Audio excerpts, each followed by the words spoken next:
everybody, and welcome back to another Sunday Cinema, where we are continuing our Indiana Jones month with the last apparently good Indiana Jones in the Last Crusade. And apparently next week I heard Germ's going to conveniently forget about the live stream, so. Well, there's no more Indiana Jones to watch unless you want to watch the TV series. Oh, they made a TV series too? Yeah, Young Indiana Jones. Yeah, I suppose they got it. I suppose they got to milk that franchise money there. Yeah. All right, so I got both links there. The StreamYard's link to get on the panel, and the Cosme link there. Then we had Mikey say hello, Gorilla and Resolute.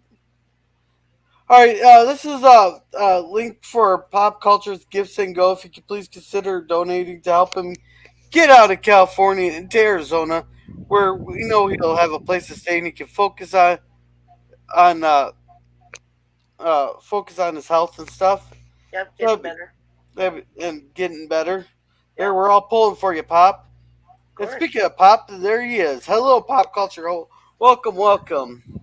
Hello, Pop buddy. Yeah.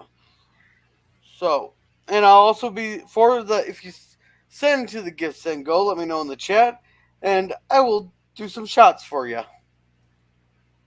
If you want to see me puke some Duars, they'll cost you $20. $100, you'll chug rubbing alcohol. That is great to hear, Pop. That's great to hear. I will check Twitter here see if you put anything in Twitter there. All right, Pop, that's great news. All right, let's go ahead and start it with our Indian music here. While you guys watch that, I'll supervise the chat since I already own the movie and I've seen it. But I know that my friend Gorilla has not seen it, so let him enjoy it. And today, the key word is Allison Duty. She plays Dr. Schneider. Yeah, I wonder, is that that looks like Arizona. Well, it's actually part of Monument Valley. And where the hell's that at? Right. But parts of it are in Arizona, but parts of it are also in Utah. And because Arizona charges extra state taxes for the public parks there, they decided to shoot it in the Utah section. That's what Spielberg decided to do. Okay. You want to pay for the Arizona extra taxes. So when you see it there, it is Utah 1912. So I was right. You were right. Yeah, you were right. Yeah. I don't care if an inch of it's in Arizona. That's still part of Arizona. Well, they're cheap for films there. They did a lot of early Western stuff, but then after that, then we were starting to charge taxes to film companies, and they're like, I don't think so. It's too, our movies are expensive enough. I don't think we need extra expenses, which is a shame. I'd like to find out what year Arizona stopped doing films, because they haven't stopped because they're filming Rust in there. There. Right. So apparently they're still doing TV shows or something. But no, that was a movie. Oh, that was a movie? Rust was that movie that Alec Baldwin went and shot his camera woman and producer on that. Conveniently, he had a fight with 2 days beforehand. And somehow a live round got inside the barrel of his gun that he never checked. Okay. Well, that's a whole other story for a whole other stream. For sure. I'll find out when Arizona stopped doing films. If any. Hey, Pop, it's great to see you. And that's great news that you're getting out tomorrow. And there's our billing to help Pop out. And Jill is cutie. Yeah. I didn't realize that Jill was such a cutie. But she's got a great husband. She has wonderful kids. So I don't know. I haven't met the husband yet, so. Well, neither have I. But I know he exists. And we haven't seen the kids yet either. We just saw Jill. So No, I don't expect the kids. oh, okay. That's because that's my one thing there. God bless you. I may send you a pic personally of my kid if I know you well enough. I know you there, but you'll never see my Yeah, sure. you'll never see my kid on my YouTube channel until he's older. No, that's fine. You don't have to gorilla. I'm just saying. I know he's a mini boy and he's good, but that's fine. I don't mind. I'm cool with it. I showed you my cats already. You know they exist. And my wife cats are different. But my cats still couldn't figure out what the hell's going on with the fishing pole that kept smacking him. Then every time he goes sniffing it pop up and tap his nose.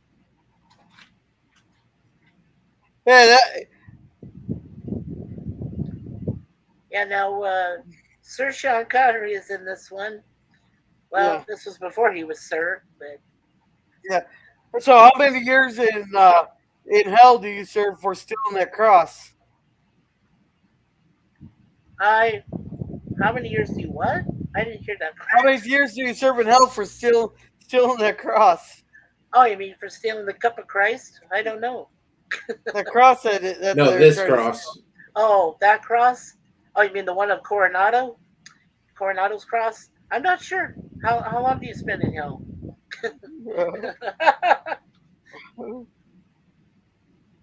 Sure that depends on who you give it to. Yeah, that's probably true. Yeah.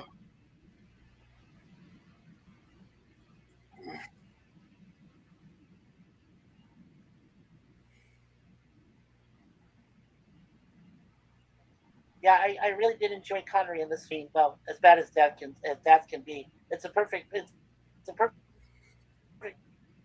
movie because it's Father's Day and it's a relationship between difficult Indie Jones Father's Day film. And we got the stream elements rolling. So we're gonna do it. So I'll let them watch a little bit, and then if I see anything pop up, I'll say something.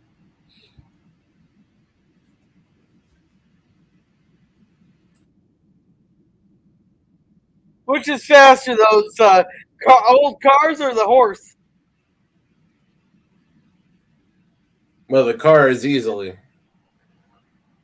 Well, they sure are taking a hell of a lot of time to catch up to them.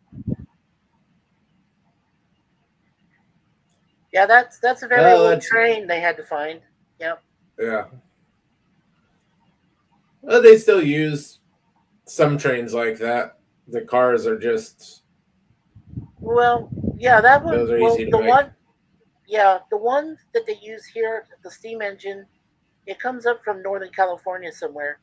I forget the name of the town. But I know it's around Sacramento. They have some old train engines there. And this is one of those older steam engines. But remember, this is 1912, supposedly, in Utah. So, depending on the age of the engine. Yeah. That's a lot of fucking snakes again. Yep. Yeah.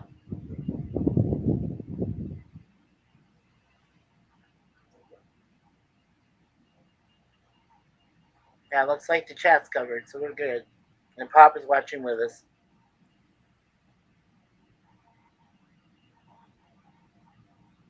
Hey, Euler Greg, how are you?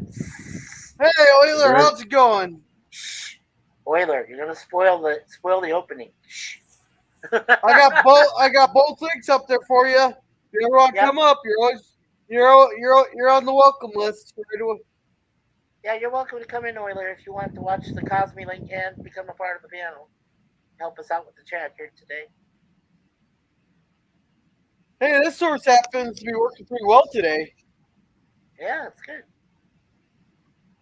Oh, yeah, he says he's doing okay. All right, Euler. Let us know, okay? Or just pop on in. We'll be there for you. That's good to hear.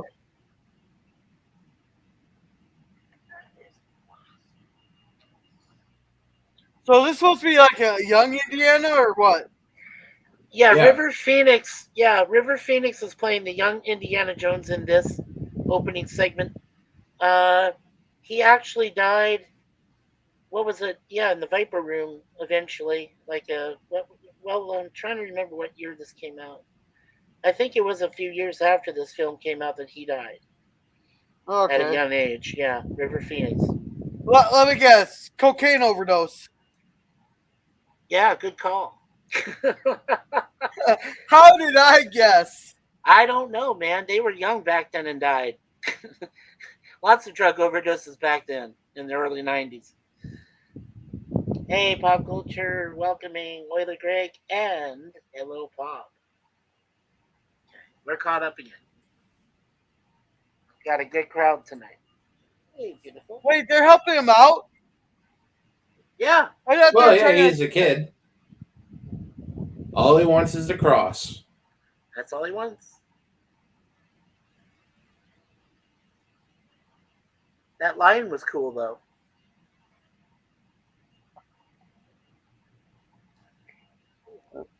Speaking of museums, there.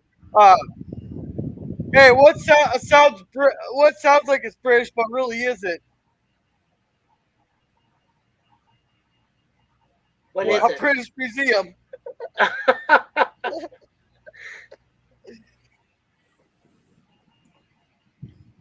Okay. Weather's going to make me read. He says River might have been an interesting replacement for Harrison Ford. Yeah, that might be true, Oiler Greg, but I think that River probably could have played a better young Indiana if they had discovered him before Sean Patrick Flannery in the young Indiana Jones Adventures. But Sean did a great job, so that's okay. This was good for River. It's unfortunate he didn't live too long after this. Yeah. Because he would have been great. In fact, the information was that after this movie, in the fourth one, they could have used River if he was still alive, because he would have been a little bit older, and he would have been better than Shia LaBeouf. That was the rumor, anyway. It's too bad. Yeah, everyone would have been better than Shia LaBeouf. No shit. I mean, Shia already ruined one franchise. Why not ruin two, right? Jeez.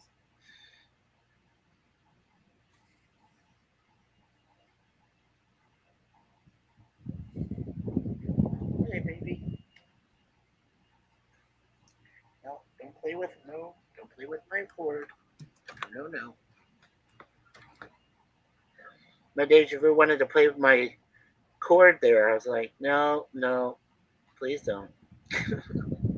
You'll disconnect me. Hey, he has a 70s porno stash.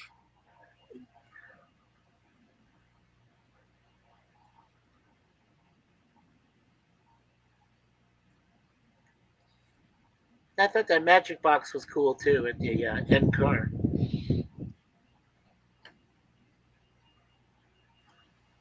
Euler says Calvinists believe that everything is preordained. River was always destined to die young. Okay, so Euler That's is why I'm saying not a that, Calvinist. Yeah, that's So- right. Yeah, so is he predestined to mismeasure how much cocaine he was snorting up? What do you think, Resolute? Well, if you're a Calvinist, yeah. Yeah, I guess so. Oops. Let's try. I was going under. Okay. There we go. Trying to adjust myself.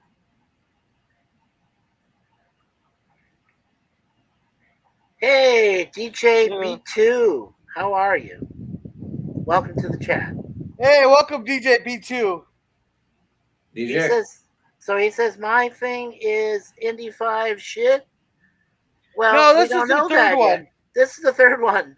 I think we were talking about the fourth one with aliens and Russians. Yeah, this is the third one we were watching at Cosby. I'll re-put the link here. Oh, that's the Give Send Go. We also have a Give Send Go there up there for Pop Culture Curator, but here's the link for Cosby. Now watch along with us. But I'm Lutheran and they are wrong. Free will and beer. Martin Luther did nail it Did nail it to the door. Yep, he did. Yep. The, The aliens are the aliens one of the, better with time. Yeah, I don't know about that today.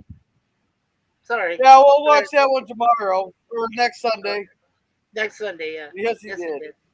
Yes, he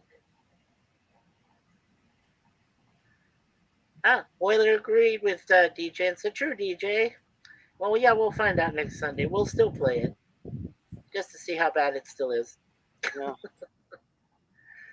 Or not. Well, remember, Gorilla has never seen it, so this is a surprise to him. We gotta get his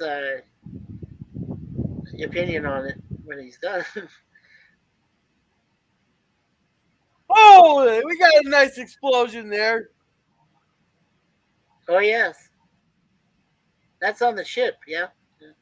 Yeah. Cool.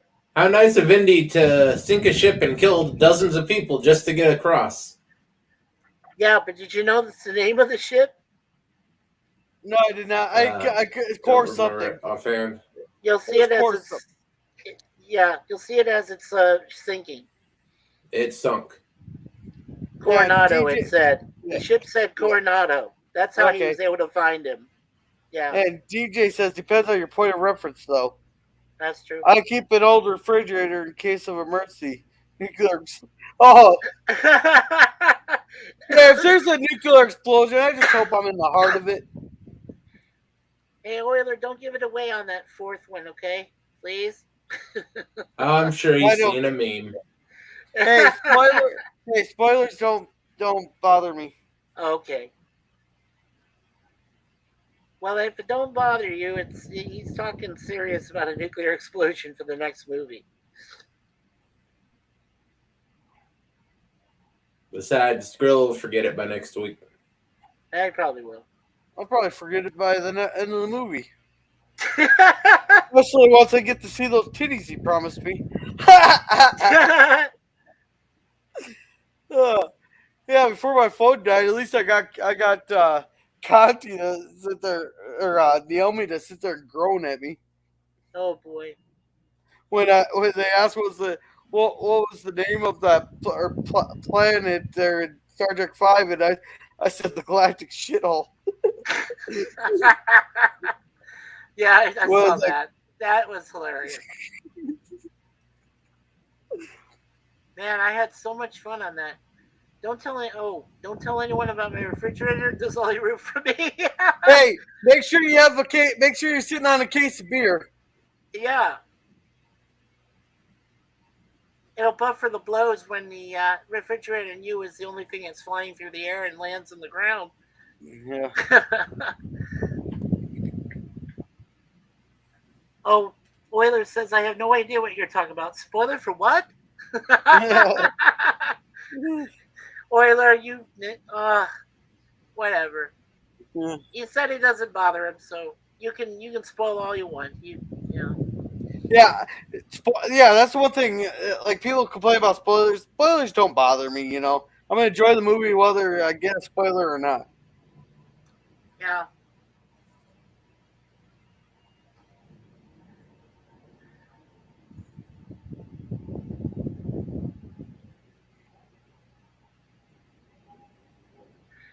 Yeah, as I said before, the actress who plays Dr. Schneider, Elsa Schneider, is Alison Doody, who was also in the James Bond film A View to a Kill, and she played Jenny Flex. And you saw how beautiful she was in that. Imagine what she's going to be like in this one. She aged with grace. Nazi ever. Well, I thought so. At least when I saw it at the time. But now that I met my wife and been with her for a while, Allison, whatever. Very old now. Yep, she's very old now, but she looks still decent. Not great, but yeah. So she aged with grace.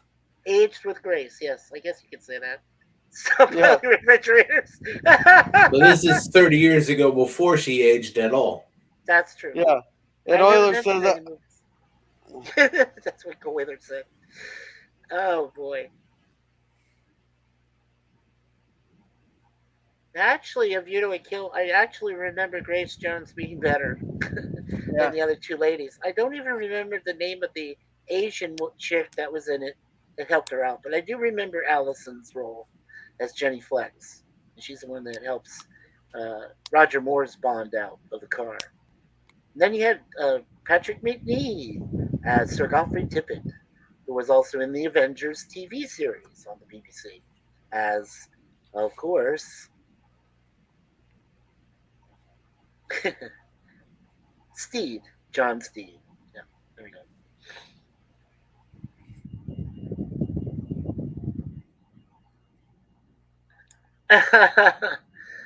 Oiler Greg says everyone will want an old refrige with Russia getting frisky. Oh, yes, they will. Extremely small fallout shelters. That's absolutely true. Yeah. So where are you at, my friend? What scene are you at right now? Champagne. Ah, he's in Walter Donovan's room. Dun dun dun.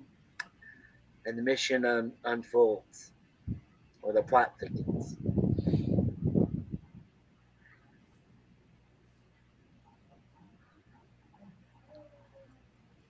Yeah, that was a great role. Walter Donovan's role was. Julian Glover.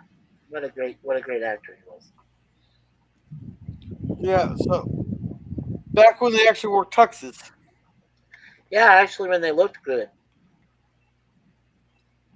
Hey, didn't Indy wear a bow tie? Was that a bow tie he was wearing with his outfit? Yeah, that's what I thought. I never understood that. Why did he never wear a formal dress tie? All he did was wear a bow tie. I never understood I don't like bow ties because I don't know how to tie them right. that. Yeah, but, well, I doubt it. I don't know if his bow tie was a clip-on or if it was a tie one. I think it was a tie one. I used to wear bows. I used to wear clip-on bow ties later on when I dress up because I can't fuss with big ties. I'm not a big tie dresser, so that was just my preference.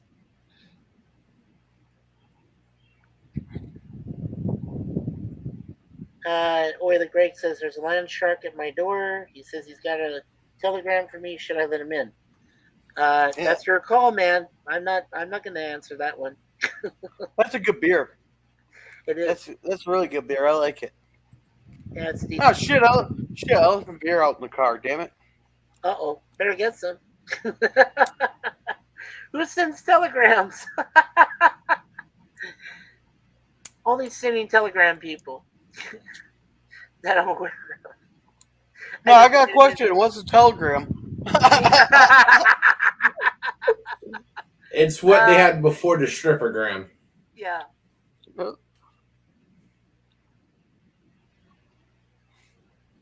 Seems suspicious. Well, Oiler Greg, if you think it seems suspicious, take a weapon with you or something to the door.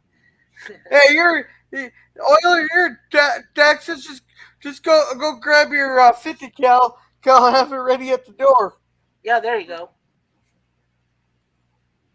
And if you think the person's looks like a spy or something, just shoot a shot right through the door and see if you can hit him. Because there's no such thing as overkill. Absolutely. Overkill, what's that? You cannot come back as a zombie if it's in a million pieces. Yeah. I hear Jaws music. Uh-oh. That's never a good sign. We'll need a bigger boat. No. You know why I got a bike horn on top of my AR-15? What's that? Just think how freaky it would be if you heard honk, honk, before getting shot for breaking and entering. Oh boy.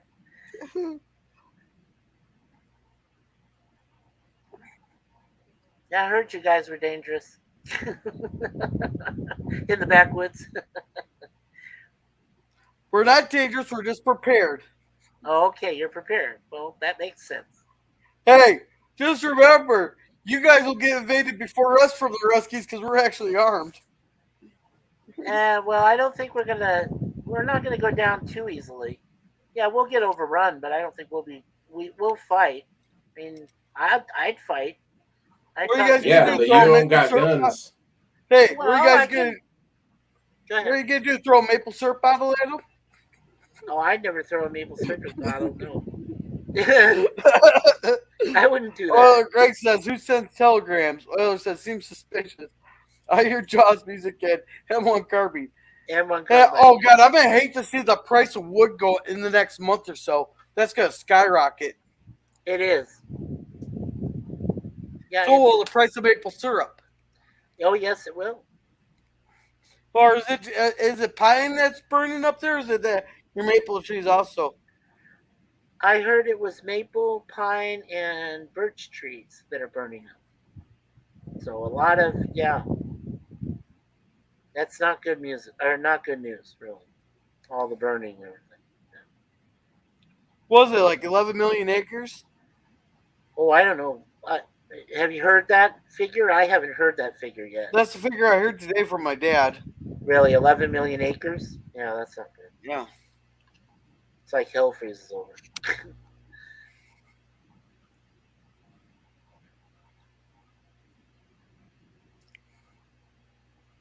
So let's see. I'm assuming you already talked to Donovan. You've seen the outmarking and the outcrop on it. You made a little paper thing, and now they're gonna go. We're Look just for it. getting into a plane that's smoking. Okay.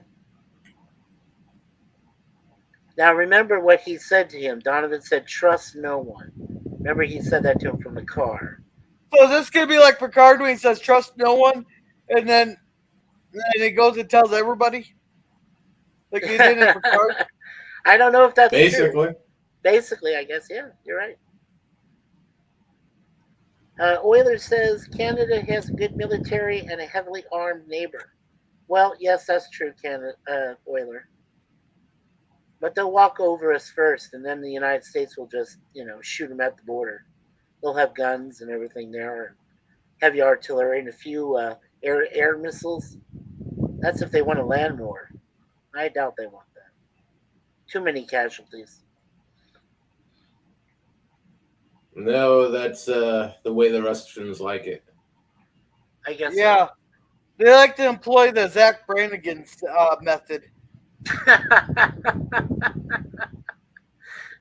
Yeah, I happen to know the Zach Brannigan method. Yeah, that's from watching too much Futurama. Hey, we got a Brit in the thing, but I can't read their name. Ooh, dang! We got a cute blonde here. Yeah, that's Dr. Elsa Schneider. There's your Allison duty to begin.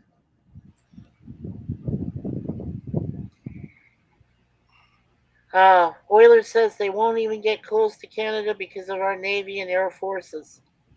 That's a good point, Euler, but I hope we never get to see that scenario. Well, it depends. Is our I know you really shouldn't trust those planes we sold you on discount. hey There's Euler? the reason we sold it to you on discount. Are you talking about those F-14s or the F-18s? Or does it matter? Both. Both. Yeah. Okay. But we got to remember, if we're focusing on China taking over Taiwan, because personally Taiwan is more important to us than Ukraine is, then we'll be focusing on them and not Russia. Yeah, I could see a land war happen on Taiwan for control of that island. I definitely could see that. Well, they make 90% of the world's computer chips. Yes, that's true. Made in Taiwan. So, who has a better interest in? Who has a better interest in us? Yeah. All the money laundering and shit going on in Ukraine, or the world's supply of computer chips not being in China's hands? Yeah, I think that it's going to be more of the people who want the technology to stay in our hands and not in China's possession. Euler says, plus the British Commonwealth. Yes, absolutely. They'll protect their sovereign nation. Yeah.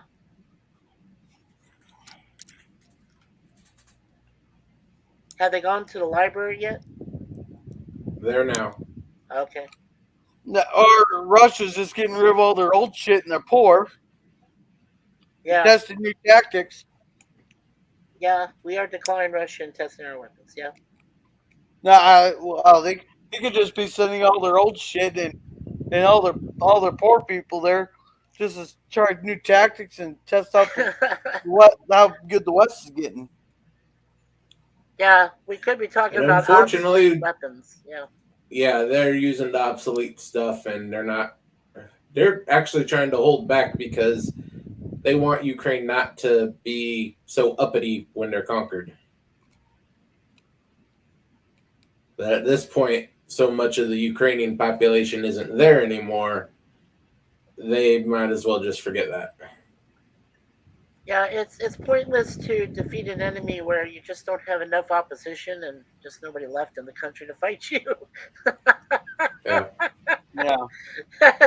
Yeah. It's what 40% of the population of the Ukraine either fled the country or is dead. It's almost half, Resolute. Last Yeah, time I checked, the- it's almost 50%. So, yeah, half the country's gone. Just about. Yeah. Euler says Imperial Russia has to be contained. I support Ukraine. I support them too, Euler. Any opposition to Russia, Fuck the Ukrainians. They're as bad as the Russians. Hey, I'm being neutral on this because they've been fighting since the 1700s, and Ukraine's been purposely pissing off Russia for the longest time, and we've been pissing them off too. I'm staying neutral on it. I think Yeah. I think that the United States pissed off Russia much more than Ukraine has. Over centuries. Well, the Russians have been, they've been bombing they violated the Minsk. Ukraine violated the Minsk agreements there, and they've been shelling where the a majority of the Russians nationalities live there, or they claim to be Russian. So they've been bombing them, and like 6,000 people who are ethnically Russian have died. Yeah. Now, wasn't Ukraine like one of those homes for most of the mafia that's in Russia, Russian mafia types? I don't know. Resolute. Some, but not a lot. Some, but not a lot. Okay. There's a lot of arms dealers in that part of the in Ukraine. Wait, there's a crypt underneath the library? Yes. X marks the spot. What the fuck? Run out of it? Room or what? Yeah. Well, he says X marks the spot. There it is. This is, they called it the Tomb of Sir Richard. He was the only three of the Crusaders to get out. Well, supposedly one of the three to get out of there and lived a long life, and then he died. They buried him under that X. He's under there. Well, they buried him, then they built the library on top of him. Right. Yeah. Well, that's because Indy, and because Marcus had said it looks like a church. And he goes, well, yeah, it's a library, but it used to be an old church. You said it was an old church. And it's underneath. So. Euler says destruction of the Russian military is in our national interest. Yeah. Those could be American soldiers dying in Europe, and it will be if we don't stop Russia now. I got some news for you, Euler. There's about 25,000 NATO troops in Ukraine right now. Yeah. Oh, he says, look at history, 1939. Well, if you're looking at the Polish invasion are you looking at the Polish invasion by Czechoslovakia? Czechoslovakia and Austria. Right. But yeah, Poland was invaded by Germany, not Russia. It's a tough call to make. Well, that's why I don't like to get involved in military matters. I don't fight anymore. Okay, how many years in hell is that for destroying a skeleton, disturbing the remains? Yeah, how much is that, Resolute, if you disturb their remains? To get haunted the rest of your life? Depends if they're Catholic or not. Yeah. I'd probably get haunted the rest of their life. Maybe that's what happens. Check in. Holy shit, that's a lot of rats. Oh, fucking rats. Well, no wonder there's always fucking plagues in Europe. Yeah, well, remember, Spielberg is one of those animal guys. You know, the first time when you had raiders, you had snakes. When you were in the Temple of Doom, you had bugs, insects, and all sorts of pests. In this one, it's rats. So there's a trend here.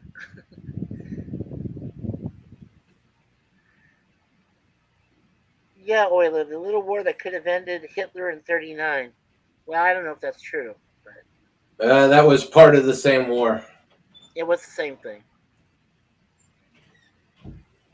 Yeah. Hey, all I know is I remember the date of the invasion. It was September 1st, 1939.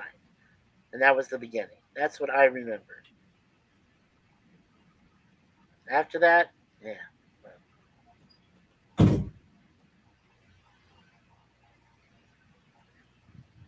That's great, Euler. The history major at University of Houston. Yeah, you're awesome, Euler. I was going to learn history, but I ended up being a general business major myself.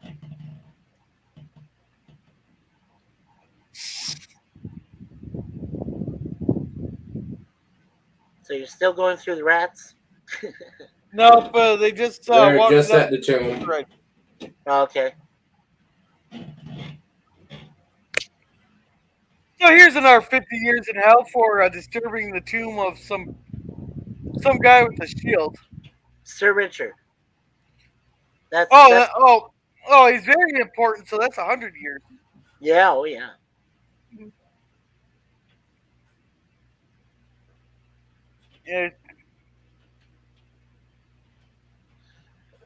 Yeah, Hitler didn't start in 1940. It took most of the 30s and good part into the 20s, where the Nazis took over and started moving across Europe.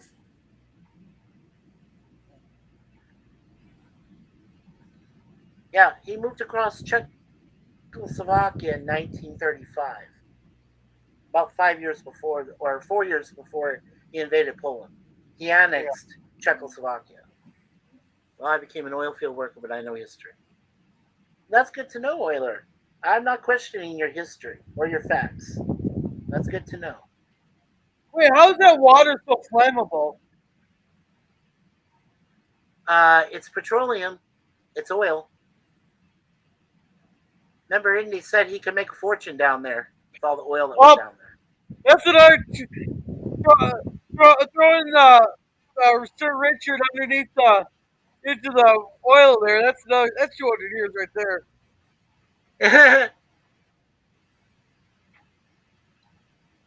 Yeah, those Muslim guys. Well, he threw that match into it.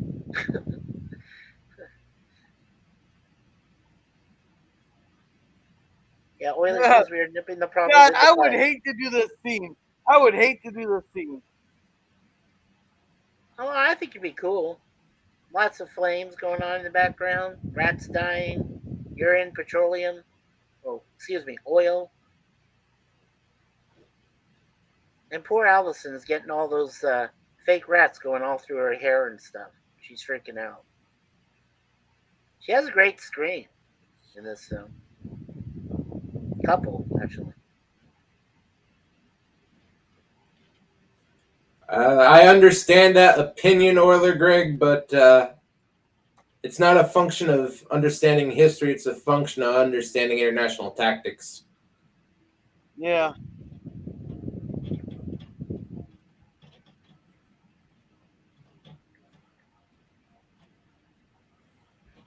I think someone said that fighting a land war is one thing, but fighting an entire nuclear war is quite another. Yeah.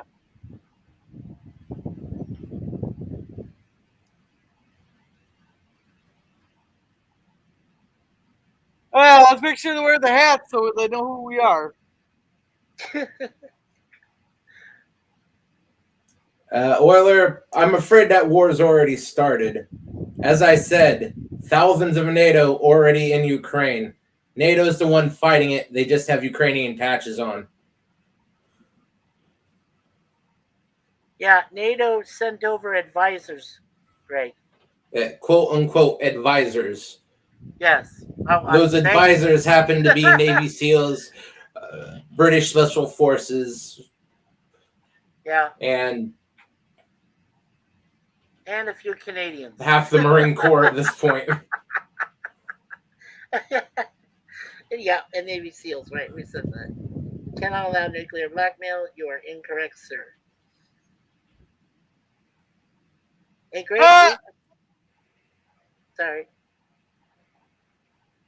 Yes, I know. I know you have special forces there, sir. Yeah, we have special forces there plus a little extra. A lot of them are labeled mercenaries. Right. Trainers. Quote trainers. Quotes and trainers. And yeah, advisors. Trainers, private security. A lot of those guys are only off book, but they are effectively U.S. and other NATO soldiers. And you're right. Oh no, those Ukrainians are, well, not soldiers for one. They're draftees at this point. Draftees, freedom fighters, call them what you want. Yeah, good. I'm glad they're there. Yes, I'd be glad they're there too. They know the terrain. All you have to do is explain it to the quote advisors. Yeah. Unfortunately, I know too many ex-soldiers, current soldiers, and Ukrainians that have family over there to believe what most of the media is saying. Yeah, which is unfortunate. So we understand, Greg. We do. We do understand what's happening over there. Yes. Yes, that's true after a year of heavy fighting. Well, they become soldiers because they've been fighting so long. They're fighting, they're just fighting for their homes. They just want their right to live. That's how most of them are fighting, just for the right to live. At this point, yeah. Either way, they're not really. Basically, one psychopath versus another psychopath to who rules them. Exactly. Oh yeah, I'm just responding to your comments. That's fine, Greg. You can. We're just hoping that Gorilla's enjoying the fruits of the movie. Wait, we're watching a movie? That's okay. We got like 10, 15 minutes until this movie gets to any point interesting. Until Sean Connery shows up, the rest of the movie doesn't matter. Once Sean Connery shows up, we're good. Yeah, then it gets good. The rest is filler. Yeah, it's true. Has he been with Allison yet in their bedroom? Gorilla? No, they just got done. They just got the boat. Okay. They just got through the boat. Okay. We are the Knights of the Cruciform Sword. Excuse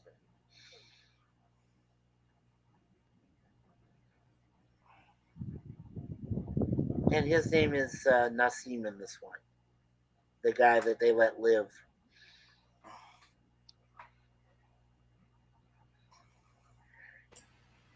Well, I'm proud to. We're proud that he served, Greg, in the Korean War. He says his father was drafted, sent immediately into combat. He won 2 Bronze Stars. Drafted soldiers fight hard. Yes, they do, Greg. Yep. So like I said, we're proud of. Yeah, we're proud of his service. Absolutely. Yeah. Yeah. We're just having a healthy debate. That's all. Oh, we're all good friends. Yeah. Well, I respect everybody's opinion. Well, most people's opinions. But everybody that's here, I respect. Well, we respect you too, Gorilla. God, he still hasn't cleaned that damn place up yet? Yeah, it's a mess. Yeah, they tossed it. Yep. Well, Greg has a couple of beers and says, I'm mellow. We're all mellow, Greg. Okay, we got her in the white flannel there. Now we just need a garden hose with some cold water. Wait, she didn't fucking notice that when she walked in the damn door? Yeah. She did not notice how fucking big of a mess that is when she walked in? Well, you'll find out later why. But for now, just say that she's ignorant or acting ignorant. You'll find out later. That's my first key. She's into it if she's acting that stupid. Yeah, but I love what he says. Oh, Venice. Yeah, it is a great movie, Greg. Well, you know what made it great was Sir Sean Connery. We already knew Harrison Ford was going to be good, but when you throw Sean Connery, James Bond in there, oh yeah, it was great. Hey, wait! Bert said they'd love that on Friday. I hear she's pissed about it. That son of a bitch lied.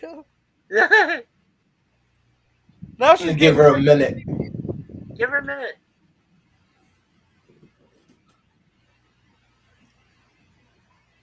You know, if this was happening in New York, someone would be yelling out the window to shut the fuck up. Yeah. There's some guy made a video there. He goes, I've been inspired by all the people singing on their balconies in Italy and that. So I thought I'd try it. And he starts singing it out the balcony, and all of a sudden the neighbor says, "Shut the fuck up!" And the guy's like, "Just stopped." Hey, Greg, it's for me, it's a tie. It's between Connery and Daniel Craig. I have to say Daniel Craig for two reasons. One, I did actually like him, and second, he's related to my wife on her father's side. So those are my bonds. Those are my two bonds. The other ones were okay, but I did actually like Daniel Craig. And Connery, of course, is number one. So, you know, he's one. Basically, he's 1A, and Craig to me is 1B. So, yeah. Oh, wow, that is a horrible accent. Yeah. I can't follow him for that. Yeah, Ford trying to act like he's Scottish. Come on. If you're a Scottish lord, I am Mickey Mouse. Connery must have been personally insulted by that. I think he was. I think he was, Resolute. I think he was. Wait, he's fucking... That's like a shitty code name. Uh-huh.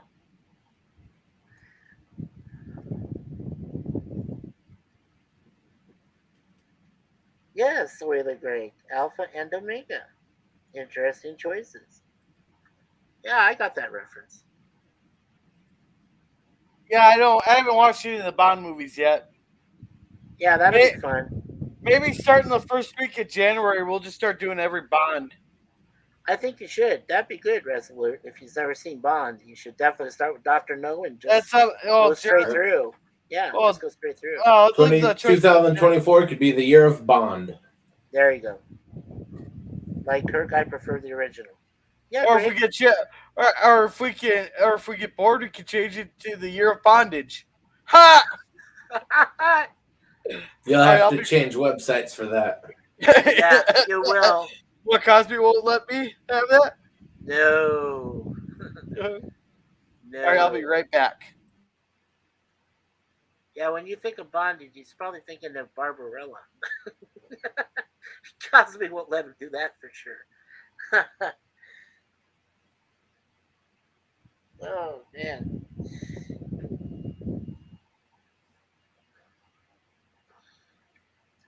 Dr. Noah's gorilla in 20 years. You think that's true, Resolute? I don't know. Look at gorilla now. You've seen him. 20 years from now? Maybe? Remember? Yeah, okay. Yeah, you might be right, Greg. I just tried to think of. I was thinking of Joseph Wiseman. I was trying to think of the movie, and then I'm like, break. Okay, now the movie's worth watching. Yeah, now it is. I love how it says, Junior.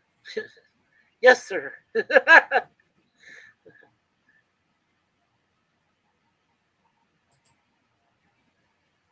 I don't know. If you hit somebody with a main vase, wouldn't that normally knock them out? I mean, like some kind of concussion. But I guess he's Indiana Jones, so I guess he gets a quick recovery from getting hit by one of those things. Yeah, his laugh is similar. Yeah, I've heard All right, that. I'm back. Hey, welcome back. Dr. No is gorilla in 20 years. Yeah, we were thinking about that. Who's Dr. No? Well, you'll find out in 2024 if you do Bond in 2024. Do all the Bond films. Yeah, every one of them. I'll compile the list, the order to watch them in. And if you need help with that list, I can definitely provide that to you, Gorilla. I own every film, so I can. Yeah, but didn't people get mad at you for giving me the wrong order for Indiana Jones? For me? No, he gave you the right order. No, I gave the right order. We were going by chronological. That's what I was doing. I was trying to save you the problem of seeing Raiders first, then seeing the Temple of Doom. I figured get the worser one out of the way, and then you can see the Raiders arc, and then the Crusade. Yeah, and welcome, Mr. Lundell. Hello, Mr. He says Lundell. for recovery for Indy and roll the dice. I'm not sure if he's in the YouTube or not, but I'm gonna put it in both. Okay.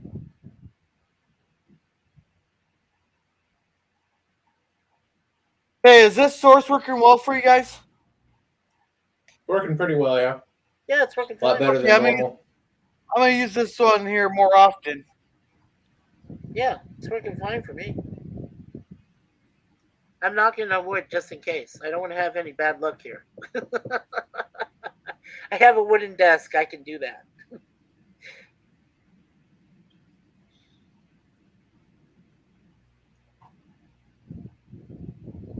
Hey, look! It's our German friends are back. Yep.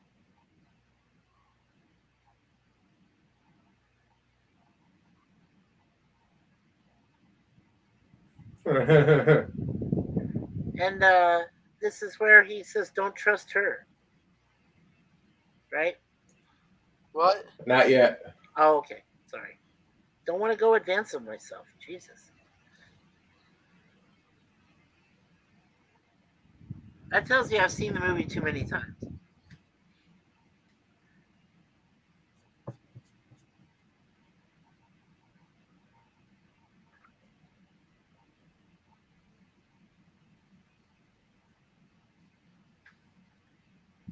Yeah, we're good. We're caught up on the chat for now.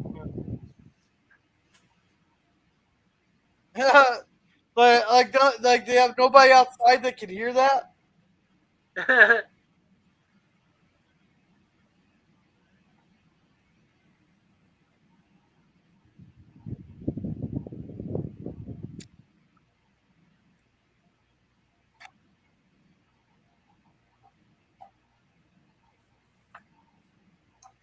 I really like the soundtrack for this movie too.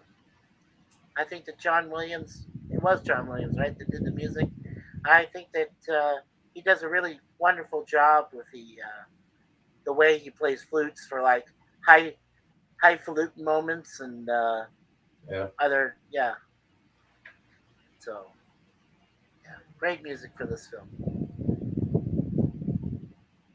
Should have listened to his father.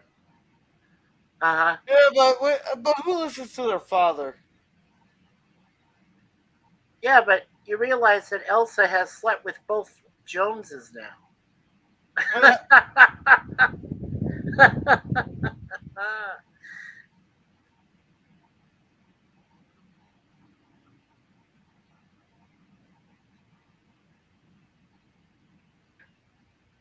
What's also funny is he figured out his dad figured it out because she speaks German in her sleep, he said.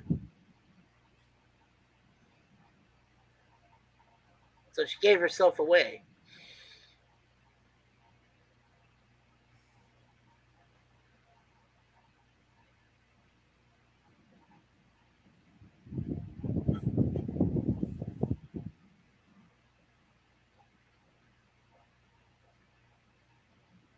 Yeah, please don't mind me if you see little waves coming. That's just my AC. We need our AC on because it's like 70 degrees outside and a little humid, and we have our AC on. That's nothing. That's beautiful weather. Well, that may be true, but I'm not much in the way of humid.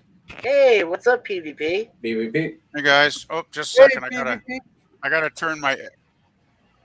I gotta just had to turn my YouTube sound off there because I don't want to be an echo machine. How you guys doing? We're doing great, my fellow Canadian. How are you? Oh, doing okay, doing okay. Not too bad, not too bad. It's well, it's Sunday night, which means tomorrow's Monday morning, and I gotta go to work. So that kind of sucks, but oh well, that's the weekend. It flies by so quickly, eh? Jeez. Yeah, it really does. Yeah. Yeah. No, But, I feel bad for the three of you because you're all working and I'm retired. you're So I do lucky. feel bad for you guys. You are very. I'm lucky. not working tomorrow. Oh well, there you go. Two of you guys. What Yeah, well, PvP? I'll get a day off in a few weeks because we have a Canada Day on July 1st, which is a Saturday.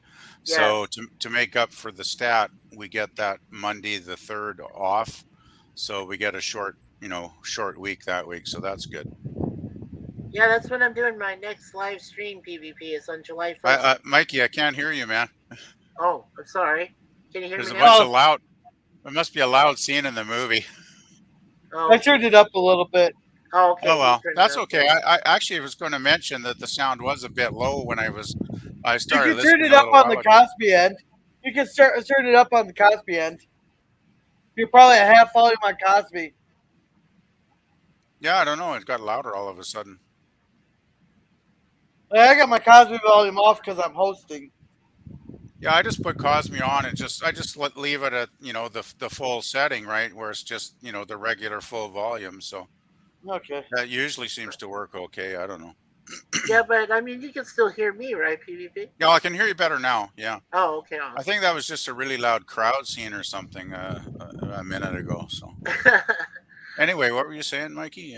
Oh, what I was saying was on Canada Day on the 1st. I'm planning on the stream to give our review of The Flash and Indiana Jones 5. That we're gonna go see those movies on June 30th at the end of the month. So on okay. the 1st, we're gonna do a review of those two movies. I won't reveal any spoilers, I promise, but I will give a good review. Yeah, I won't mention anything then, but I've kind of watched a couple of videos over the weekend about people that have gone and actually watched them. I know, but I want to see, Suzanne and I want to see it for ourselves. Yeah. I mean, yeah, critics are one thing. It's like I said in one of my earlier little streams, that critics are critics, but until I see it myself, I'm not going to believe what I see until I see it. So Yeah. Yeah. Oh, let's put it this way. If you want to see it, I would hurry because it's not going to last too long in theaters. Yeah, that's the feeling I have from what I've heard. The word of mouth has not been good. But well, I won't I've give heard any that too. specific spoilers. But Yeah. yeah, it seems like both of those films are kind of disappointing to the folks that I've listened to, their reviews so far. But I won't, nothing specific though. So. Right. Well, we'll see what happens. I'm excited. I've been waiting for the Indy 5 movie for a long time. No, And we've that's seen good. the trailers ourselves, so Yeah, it should be interesting. Yeah. After Crystal Skull, to tell you the truth, I kind of lost interest because I didn't mind Crystal Skull. I don't think it was as god awful as a lot of people seem to say it is. I thought it was an entertaining enough movie. It's just compared to the first three, it was kind of, just not up at the same level quite, right? So yeah, it was 90s made for TV quality. Yeah, I think what really hurts it is that last part with all there's sort of like some really pretty sad looking CGI that really isn't, it isn't as good as an indie movie should have had, you know. I admit that I was disappointed in the CGI, for the aliens, for their appearance and so forth. Yeah, exactly. Like, I didn't mind the story. I didn't think the story was that bad. And what was the evil lady? Was she like evil German lady or something? I can't remember now. I haven't seen it in years. The Russian psyker. Yeah, the Russian psychic. Yeah. Yeah, that was played by Kate Blanchett. Yeah, I played Irina Spalko. Yeah, I kind of enjoyed her character actually, but I just thought some of the effects kind of let the film down, Yeah. It would have been better if, quite frankly, Harrison Ford wasn't in it and it was released directly to ABC Family or whatever it was at the time. Yeah, there would be no real connection. Yeah.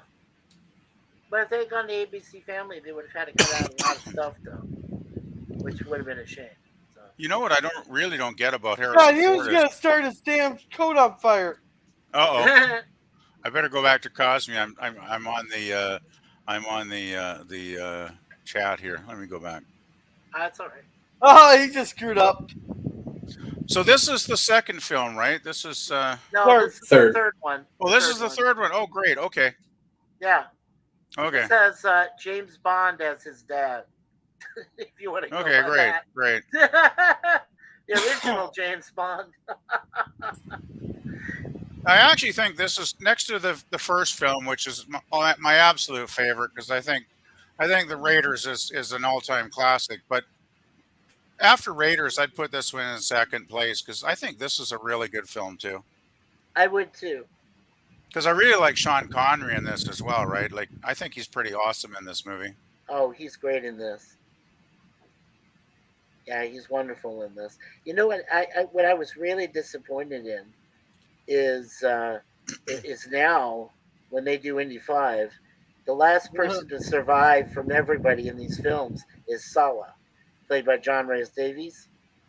Yeah, he's the last one that survives everything down in Indy 5. So, well, you'll have to give us your review. What day are you doing your review of that, Mikey? I'll be doing it July 1st. July 1st. Well, that's easy to remember then. Yeah, well, it's Canada Day. That's just go ahead and do it.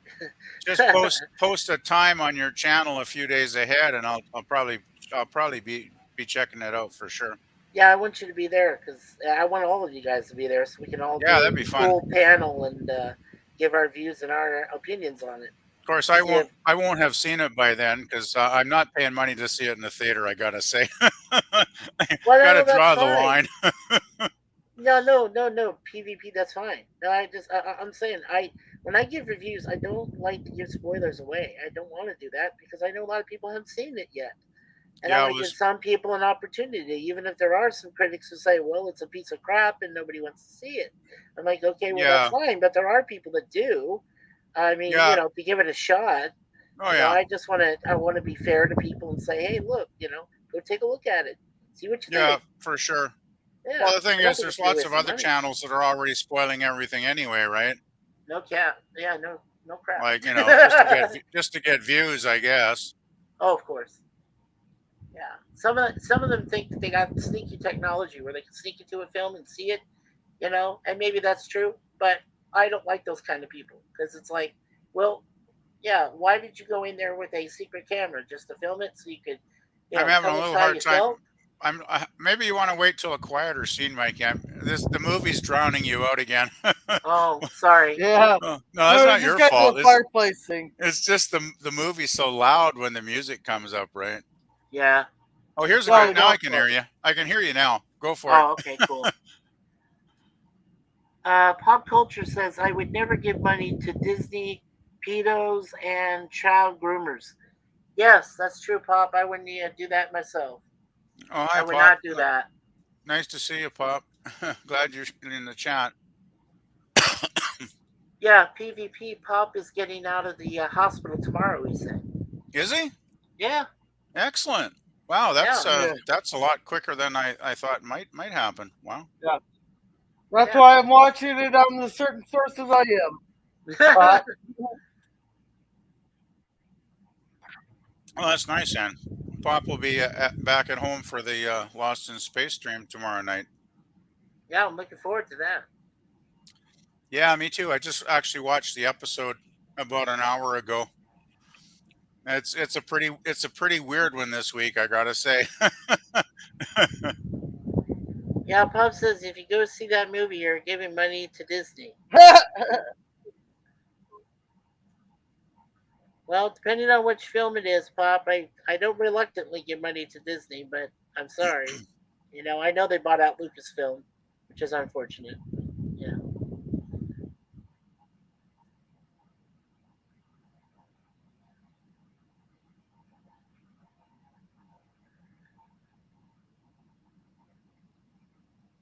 Yeah, when I go see The Flash, I really want to see Michael Keaton as Batman. I really want to see how he does that.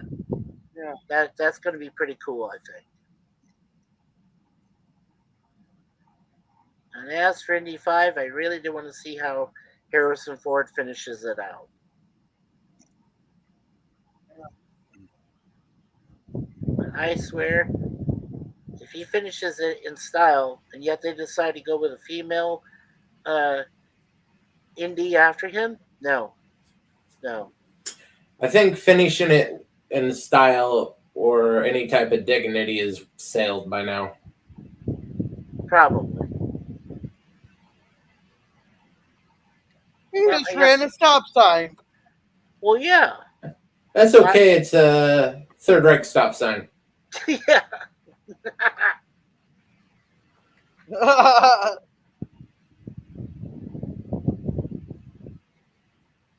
That had to hurt.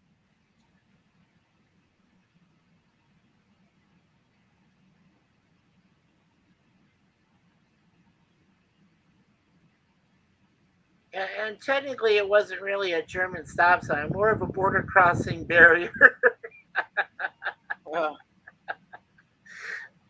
To be fair.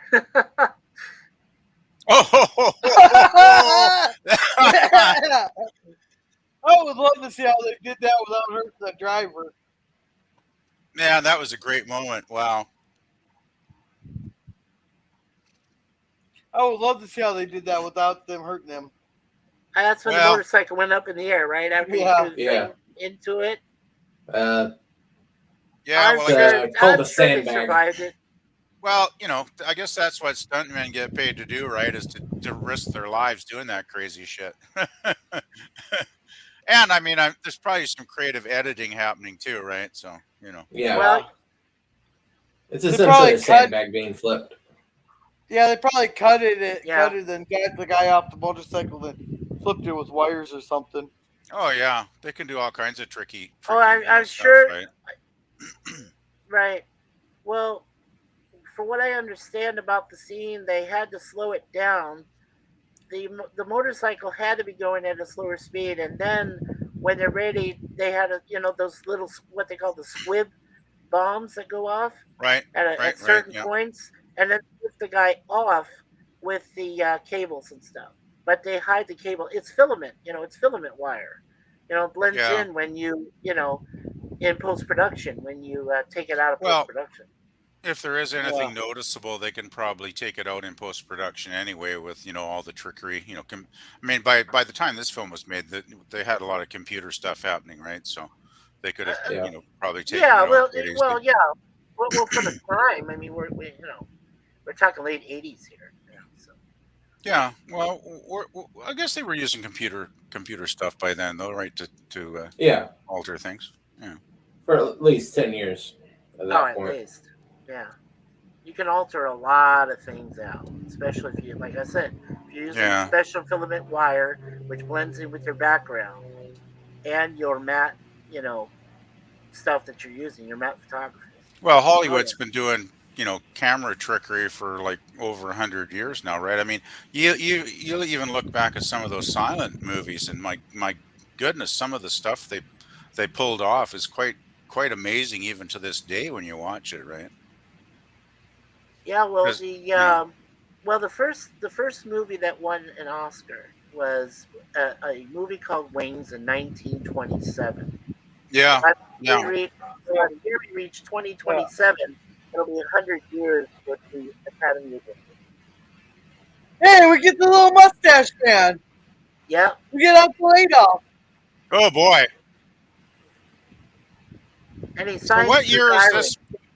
This is taking place, what, a year after Raiders? Oh, no. This is after Temple of Doom. This is the timeline wise, it's like a year or two after. Yeah, I kind of figured it's fairly close after Raiders, historical wise, anyway. Well, yeah, right? historical wise, right? Yeah. Oh, Indy looks sharp in that uniform, I got to say. He had to knock somebody out to borrow it. Come on. You know, that's probably the only thing the Nazis kind of got right is they had a really good sense of design in like their uniforms and stuff. They were definitely, you know, sharp dressers, you know.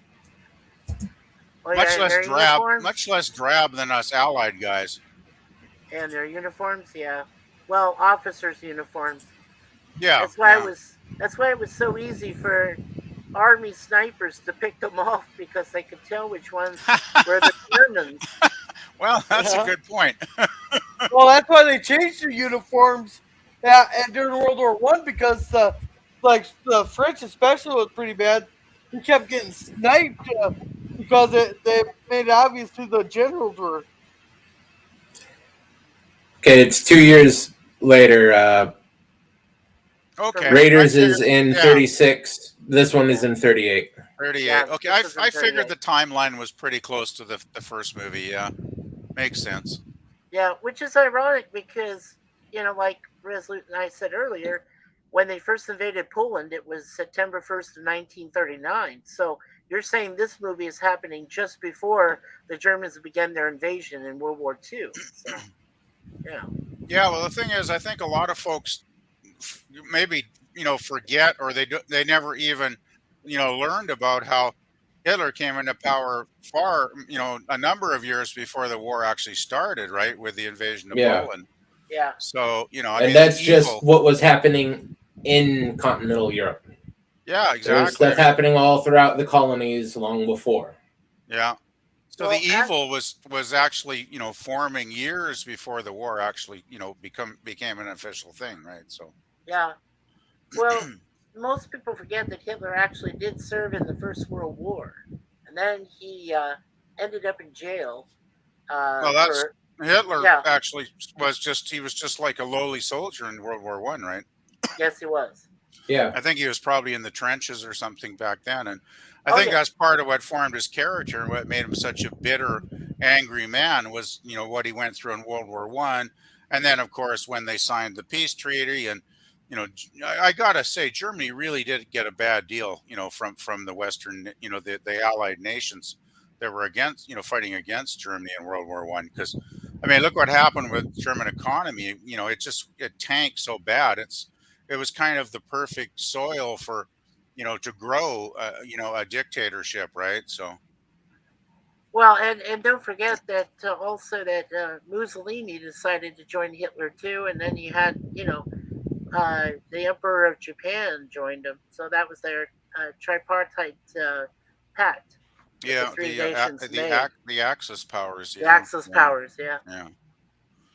But I mean, I've read, you know, history about, you know, what happened, you know, when after Germany surrendered in the First World War and they signed that treaty, you know, with England and France and, you know, everybody else that was fighting them.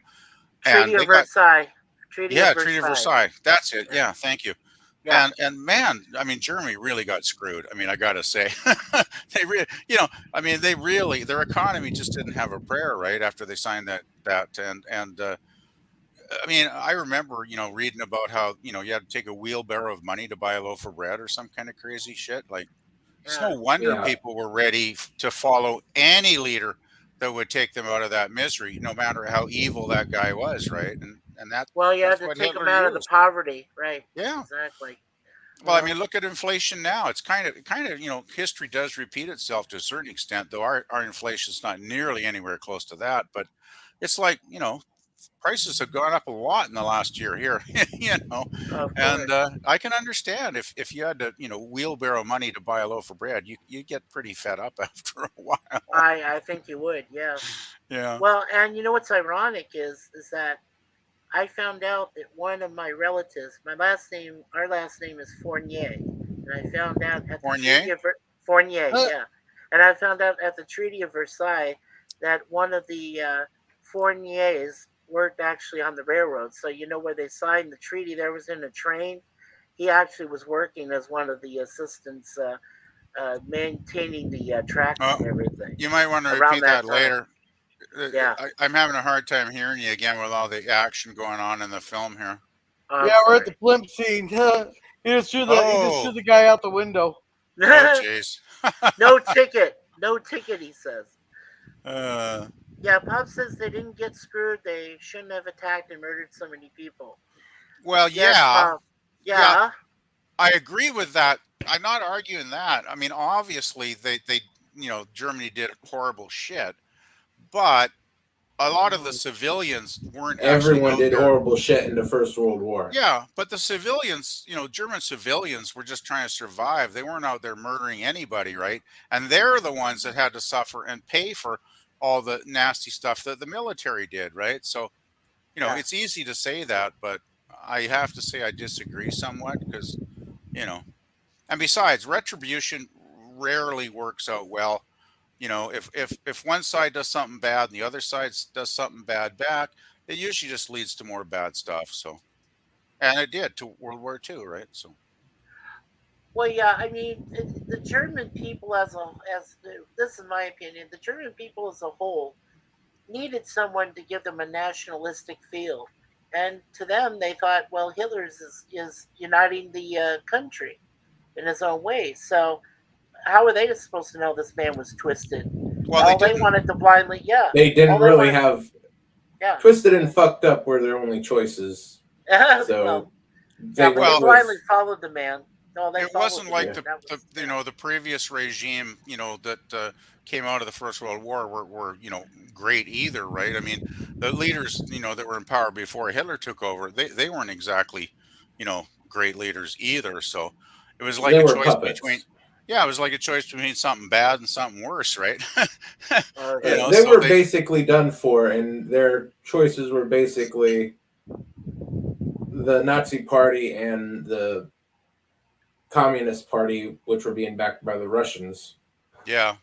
Both psychopathic. There was a definite took 1A or 1B. There was a definite communist undercurrent in Germany at that time too, wasn't there? Yeah. Yeah, well, the Soviet Union was pouring resources and as much as they could to give them. Well, thankfully, one of the worst mistakes that Hitler did was decide to open a second front on Russia. That was his downfall. Oh yeah. I mean, that was stupid. The big mistake. Exactly. You're already stupid attacking Europe, or so you think, and then all of a sudden they're like, "Oh, by the way, Stalin, I'm going to come invade you." Oh, yeah. Yeah, I never understood why Hitler did that. I mean, maybe there's a reason that I haven't, read about, but it's like he had a pact with Stalin. Everything could have been cozy between the two of them if Hitler had just, held up his end of the bargain and not attacked the Eastern Front, right? Which was incredibly stupid. Like maybe if he'd beaten the West back and had taken all of Western Europe. Did you catch that? Oh, never mind. What was it? Oh, I thought the propeller there matched the speed of the camera. I guess not. Oh man, this is cool. Wow, I've forgotten this part of the film. Wait, this film's cooler than I remember. Wow, there's some really cool stuff here. Yeah, I don't remember this air battle. Yeah, was the part yet where his father goes and he does with all the birds and they go, the seagulls and they make the plane. He looks at his watch. That's so good. Yeah. Oh, this is excellent. It is. I love that. 11 o'clock, so he checks his fucking watch. Yeah, that's a classic. Yeah, says, "What's That's happening almost at up 11 there with the o'clock?" first film when the guy when he shoots the guy with the sword. You just shot the fucking Oh runner my off. god, You this just is shot the runner off. priceless. Yeah. Yeah, they blame got the you. Germans for that one. Oh my! Oh no! Oh no! Oh! Funny enough, Oh. those planes did have Oh! safety devices, so you didn't do that sort of stuff. Oh jeez. Both front and rear mounted guns had essentially interrupters, Yikes. so you weren't taking off the tail and taking out the propellers. Yeah, the propeller was still running, but yeah, he shot out most of it. Yeah. Yeah, you really can't stay in the air if you have propellers shot out like that. Yeah. Yeah, wasn't the propellers like a timing mechanism? Yeah. Both the propellers, the front guns and the rear guns. By the time this is taking place, they had developed essentially interrupters, so you're not taking out your tail or your front propellers. Right. Yeah, actually, that's pretty. Yeah, I haven't thought of that in a long time, but yeah, I mean, that's pretty amazing technology for its time. I would think, right? Like, wow. Well, that was an old style biplane they took from the Zeppelin. You know, so. Yeah, that's a stupid ass pilot right there. Oh my! Oh, Oh, yeah. you've got to be kidding me.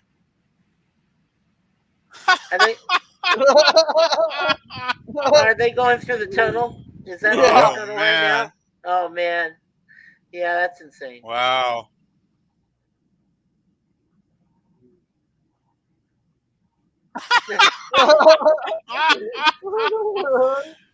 I gotta say, there's some pretty great one-liners in this film. Man, that was a good one.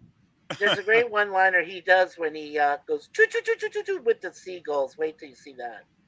And then he says, "I suddenly remembered my Charlemagne." Was that before or coming up? No, that's after he. That's coming up. It's coming good. Up. Yeah.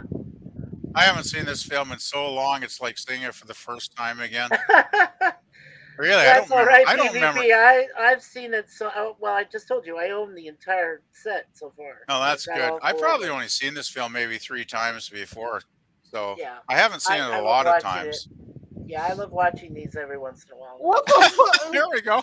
So cool.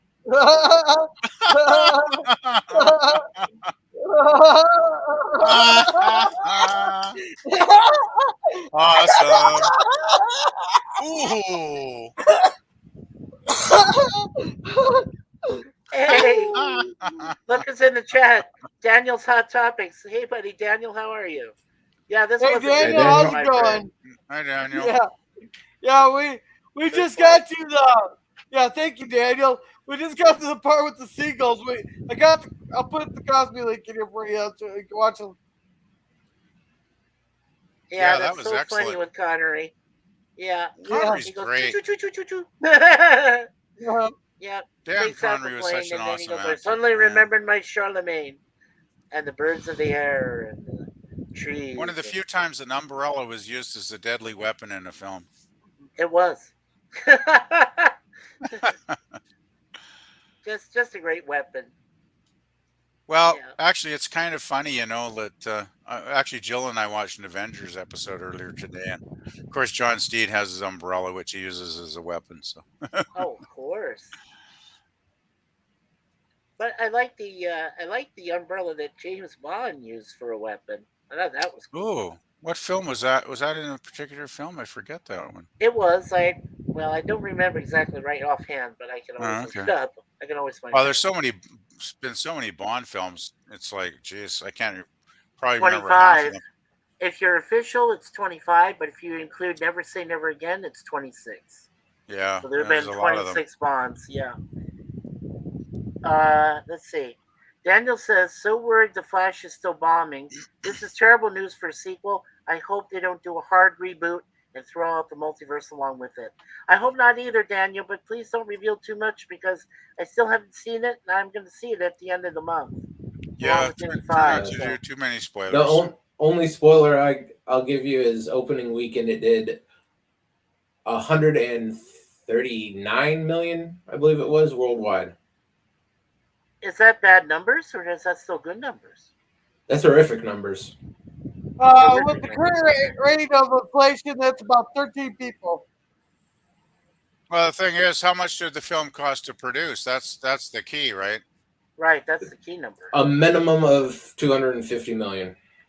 So okay, they're still way in the hole then, for sure. Oh yeah. They haven't. And then you got to put in all the cost of promotion too, because that adds a lot of millions. So. Yeah. Of course. Well, we'll see what happens. Cool. They had $220 million budget. Wow. Yeah, so they're way in the hole still. Yeah, but I love these tanks. Yeah. Well. Oh, that's a very cool tank, I gotta say. Yeah. Oh, yeah. That 220 million is what they publicly report. Okay. If they follow their habit, that basically all superhero movies do, they're underreporting by about 25% at minimum. Yeah, usually they do. Well, actually, it's anywhere from 25 to 35%, depending on the subject matter and what they're doing. Yeah, it's not. That's not counting the reshoots and the advertisement costs. The advertisements never put in, and that 220 is just the base price for initial run. Any type of redos are never classified at the same point to try to hide cost. Yeah, Resolute, didn't you? What did you tell me? How many reshoots did this movie have? You said it once before to me, and I forgot how many you said they had. Was it like 4 or 5, something like that? I'm not sure offhand. They kept reporting reshoots for The Flash. Right. And then re-edits. Re-edits, okay. Because they cut Henry Cavill and what's his name? Affleck. Batman? Oh, yeah. Ben Affleck, right. Then they reportedly added Affleck back in, then cut him back out. There's a whole bunch of stuff they kept saying, but no one, because they had just hired James Gunn to quote unquote save DC. Right. So let me guess, Resolute. So this is supposed to be The Flash. It's supposed to be chronologically just after Superman ran into Black Adam, played by Dwayne Johnson. Is that true? Some point after that, yeah. Yeah. Okay. And what their purpose is, I really don't know yet. It's like it's supposed to lead to Secret Wars, but as Daniel's topic and I said, the Secret Wars isn't supposed to come out till 2 years later from now, like 2025 or even 7 years, probably 2030 more like.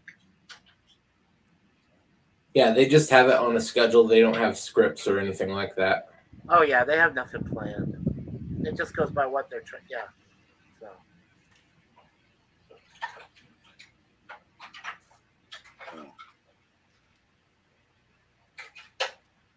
And then Deadpool 3 is supposed is filming right now, and it's supposed to fall into the multiverse itself. So. Yeah. I'm really it was filming. Nothing's filming right now. The writer's strike basically has it. Oh yeah, the writer's strike. Everything is basically on pause. So they're not losing a lot of money right now. No.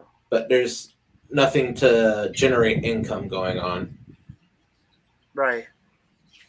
Yeah, it's still in hiatus. That's what I heard. Hiatus. Well, the thing is, the movies they're making, nobody wants to go and watch anyway, so they're not really generating income much, right? Yeah. It seems like every film they crank out loses money, so it's like, what's the point after a while, guys? Like, I don't get it. The problem they're having right now is, if it wasn't for the strike, there's potential to generate money, but right now they're spending like a tenth the money they normally would. but there is no potential recoup for all that money spent. Well, Say if it lasts 5 months, that's 5 months of exactly that money that there is literally no chance whatsoever of recouping. Even when the strike ends, it's going to take months and months and months for them to gear up again and start producing anything, right? So, yeah, they won't be making any money for the rest of this year, at least. Right, or even for promotion, you know. Because they're halfway through. And some of these studios can't afford that. Yeah, Disney's hurting. Paramount is.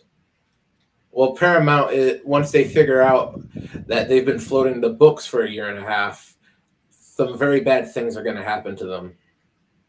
Well, you know, all the stupidity and corruption in Hollywood we've been seeing for a number of years now. It's like the chickens have got to come home and roost one of these days, right? So, you know, there's going to be bad shit happening eventually. Hey, Daniel, Resolute said that because of the writer's strike, they put Deadpool 3 on hold right now. It's on hiatus. Yeah, they can't. There's no production on anything. Yeah, they can't film anything, Daniel, if they're on hiatus because of the writer's strike. Because it's not just the writers, the Screen Actors Guild and basically every other union and guild related to them are striking in support. Yeah. Hey, Gorilla, where are you at as far as in the movie? Tank versus horse. I love it. Yeah. This is what classic indie's really about, right here. It's like indie overcoming overwhelming odds. That is cool. Well, it's because they're not using their machine guns. Oh, I would not want to be the dude in that car. Yeah, Daniel, that is a cool tank, though. Yeah, Daniel, that's the impression we've received about the hiatus. Oh man. Yeah, he says Deadpool 3 is on hiatus. Really? Yeah, I've never heard of that. Well, this is just some updated stuff that I heard. So, because of the writer's strike, I did try to check it out when you were talking about Deadpool 3, and a lot of movies are just waiting because they want to see how the writer's strike comes out. So they're on hold. They're on a holding pattern.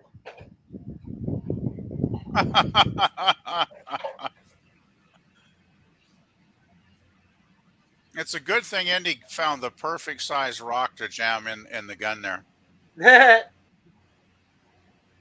Yeah, he just picked that up off the ground. Yeah, he just grabbed, that's any just rock, right? That's just a random stone. Yeah. How in the hell did he fit it into the turret of that damn tank? I never got that. I never understood that.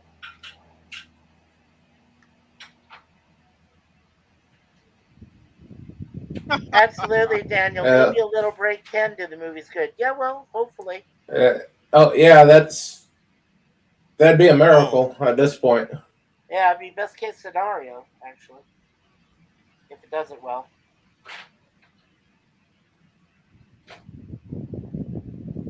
Unfortunately, that means they put my Expendables 4 on hold too, and they were supposed to bring Sly Stallone back for that. So I was like, okay, I put that on hold as well. I'm not so happy about that.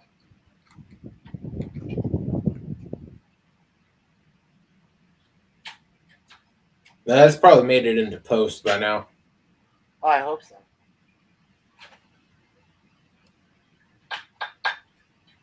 Ooh, there's no way those 3 bullets would go through people. Oh, where he shot those multiple soldiers on top? Yeah. Yeah. There's no way in hell that dinky little gun would have done that. Yeah, no. There's no sense. It's one of those Hollywood bullets, right? Yeah. Yeah. Sorry. Daniel says Deadpool 3 is on hiatus, really? Never heard of that. It says maybe a little break can do the movies good. Yeah. Oh, that has to fucking hurt. That has to hurt.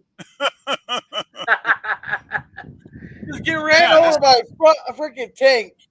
You think his head was forgotten how much fun this film is. This film is awesome fun. Yeah, why does Hey, his, he's getting a body nice picture of Indy's crotch. Oh, Getting a God, nice no. view of his crotch.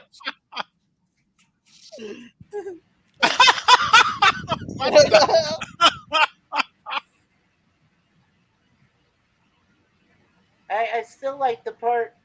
I still like the part where Indy says to his dad, "You know, she could have been your granddaughter or your daughter." You know, and he says like ships in the night. His passe way of saying, "Who cares? I had sex with her anyway. Who gives a shit?" He basically told his son that in not so many words. Bad dad, bad.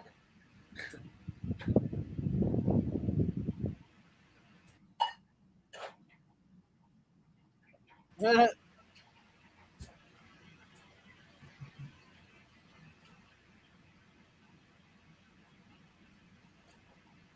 that makes me as well smack him. Oh, yeah. Point Wow. blank range. That was good. Yeah, the tank going down. Yeah, good stuff.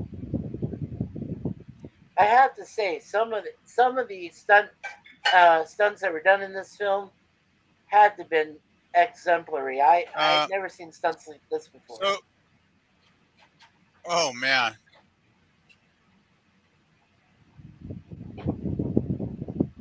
Yeah, they're still fun to watch.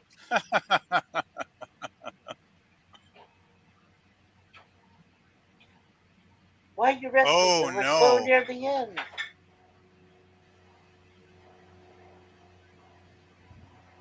Oh man.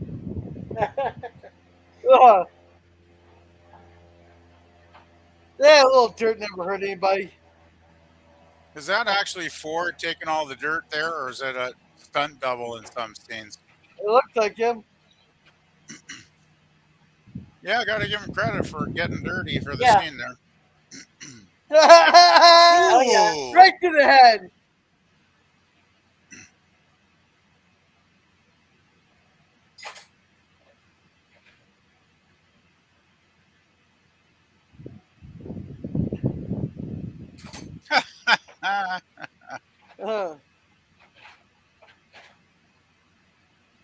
I like that scene. Have you guys seen that scene where Marcus? Who's driving the tank, guys? Who's driving the tank since the driver's dead? Might be time to get the hell out of there. Yeah, good question because it's running by itself, basically, heading for the cliff. There's nobody driving it.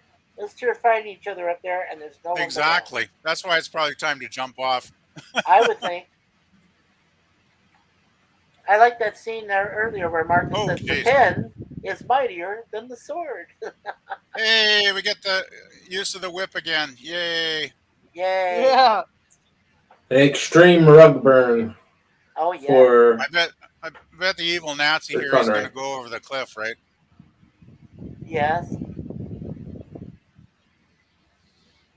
Ooh. But it's cool how he dies, though.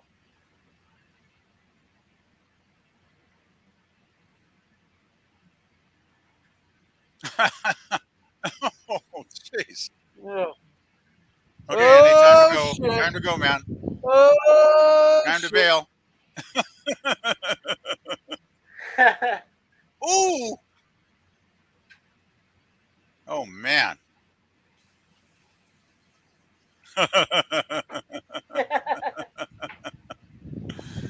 Oh, that's great stuff. I don't think they'll be taking the tank back. Yeah, I don't think so. Yeah, it's probably only good for salvage now. So are they going to get their security deposit back on that thing? No. Okay, where did Indy go? You'll find out. I'm not going to tell you. No, don't. You'll find out when he comes back. It's like seeing. I haven't seen this in so long. I can't remember. This is great. Yeah. It's like watching it for the first time. Yeah. So they're not getting their security deposit back on the tank?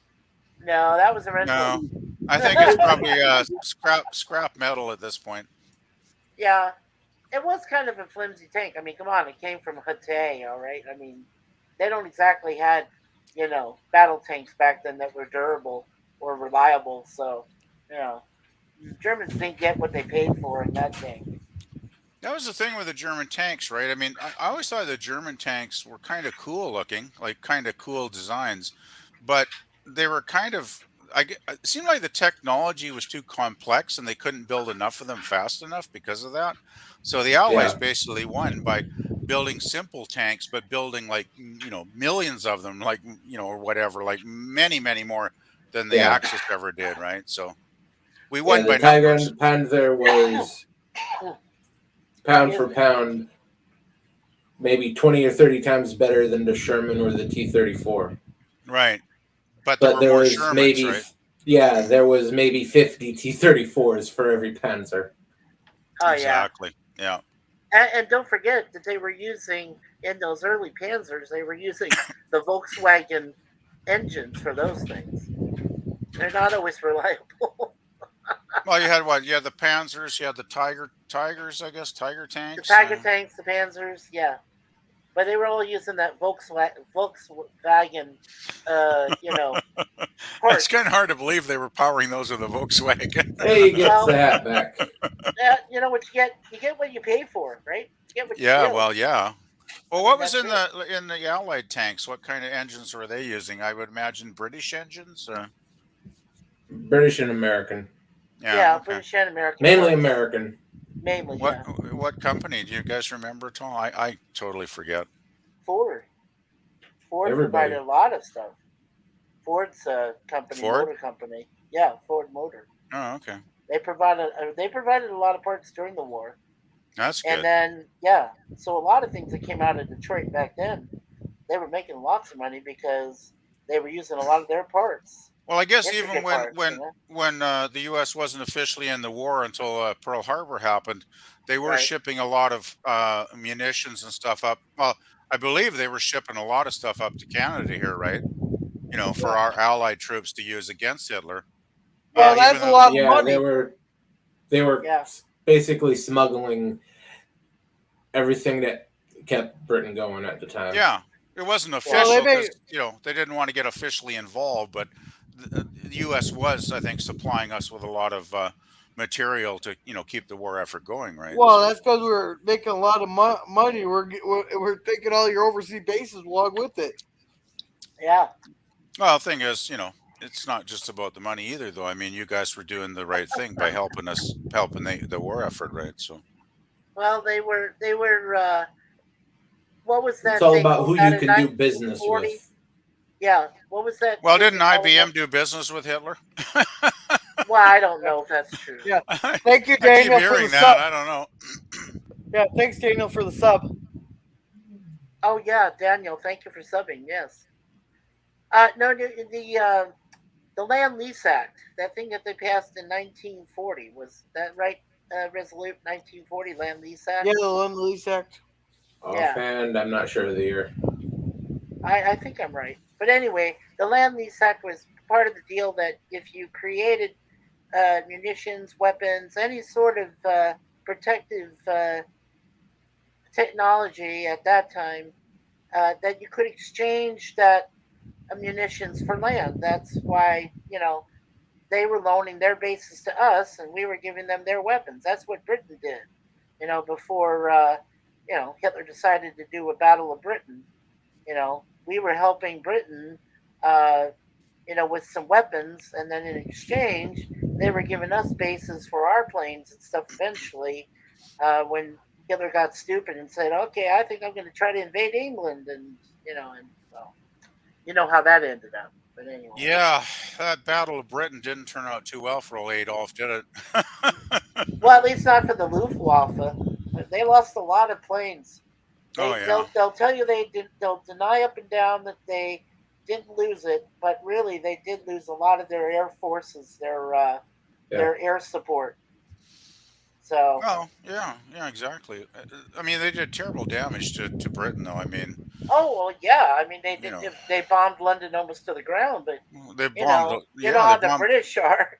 They bombed the crap out of England. Like, it must have been horrible. I can only imagine, like, being in England, in the UK, anywhere at that time, and having those air raid sirens come on, right? Like, it must have been totally terrifying. every single day. PvP. Yeah, it must have every been single horrific. day. You know. Yeah.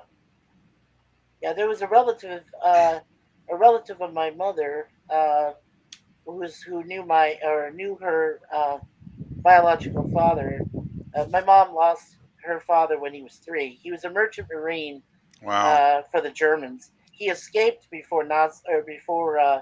just before Hitler came to power. Is what I Really? heard from my mom. Yeah, and uh, there was a bunch of us that were holding over in England. Some of the merchant marines that escaped were holding over in England, and one of them actually was a part of the air raid.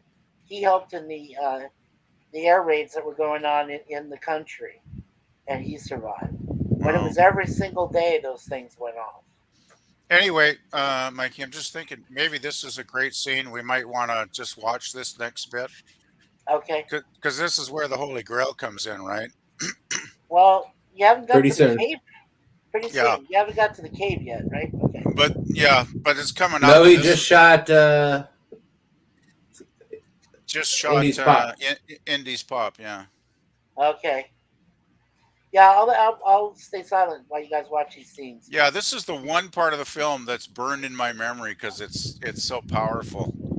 When Indy goes in and talks to the knight that is kind of the keeper of the Grail, I guess, so to speak. Yes, but he has to go through those 3 tests. So I'll keep quiet while he goes through the test. Holy crap, we're up to 8 people. Nice. Excellent. Yeah. Excellent. And you still got a solid stream. Yeah, Really... I'm gonna use this.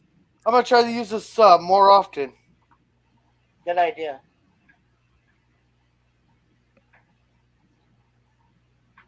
Also helps I don't have the kid here tonight. Using TV.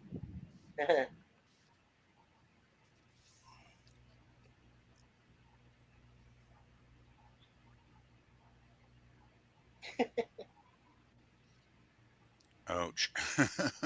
I'm just if I laugh occasionally, I'm just replaying the test in my mind, just remembering them. This kind of takes me back to the start of the first Indy movie in the tunnel, right? With all the booby traps. Yes. Yeah.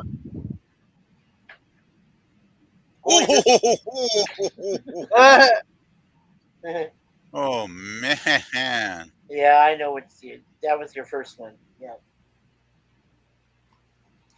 Yeah, except this time you don't have a huge boulder chasing after your ass as you're coming up. No. Yeah. I guess by it's comparison, not really the not... penitent man. That's more like a penitent acrobat. Well, he could have got his balls resolute. You had to think about that when he's starting the roll. Yeah.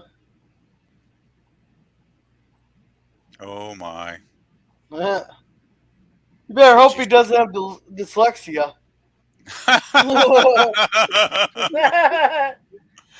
Oh man, yeah, that part I'd forgotten with the steps. Oh yeah.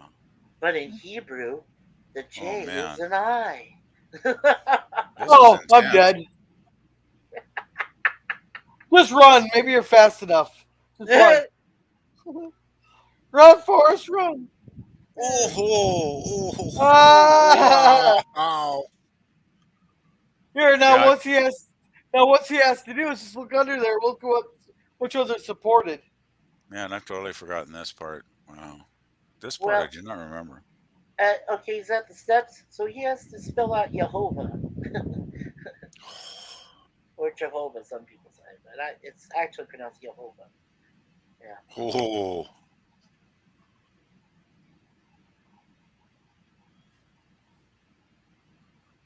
His dyslexia kicked in. He fell. Thank God he wasn't. He says, Daniel says, I hate that Harry Jones Sr. got shot. I have no idea that. Yeah, I agree, Daniel. That was a powerful moment because, Walter Donovan, who basically we all find out is a prick, basically just shoots him point blank in his heart and knows he's going to die. So He gave him a gut shot, so there's a chance that Indy goes and saves him. Nothing like hearing his screams of pain to motivate him. Yeah. I love how this is like an optical illusion here that Indy's kind of trying to figure it out and he doesn't get it at first. Oh, where he has to, into the step, or yeah. Well, he kind of has to gather Leap of himself faith. here, right? After all what he's gone through, and he's just, yeah, exactly. There he is. He's gathering his wits about him, Yeah. and then he kind of figures it out, right? When he needs to. Yeah. It's faith. Wow, this is actually really a beautiful moment. Oh, I think so. Wait, how the hell they? Yeah, I guess he's standing on glass. Give it a second. Well, wait. Give it a second, Gorilla. It's really gotcha. It's really a cool camera angle of how the rock is. The rock. There's a rock bridge there, but you can't see it because it blends in with the other cliff, right? So. Yeah, with the other cliff. So you got to have faith. That's why it says you got to have faith. He literally took a step of faith. He did. Now that's when movies were cool, when they did shit like that, right? Oh yeah. Now Daniel said, how did they do that when they hid the path to the Holy Grail? It was invisible. It's like when the predator bends light to conceal himself. Yes, that's a good point, Daniel. But that's that's why he went on faith, because he didn't realize there was a bridge there. Nobody did, and some people could have made missteps. They could have went one direction or the other direction. He just decided to go on faith and go straight ahead, and that was the right thing to do. So, well, the thing is, he realized he was running out of time, and logic just didn't apply. It just wouldn't work, right? So he had to go with faith. Yeah, you just had to go on faith. Oh, look at that. He said, fuck it. I'm on a suicide ride.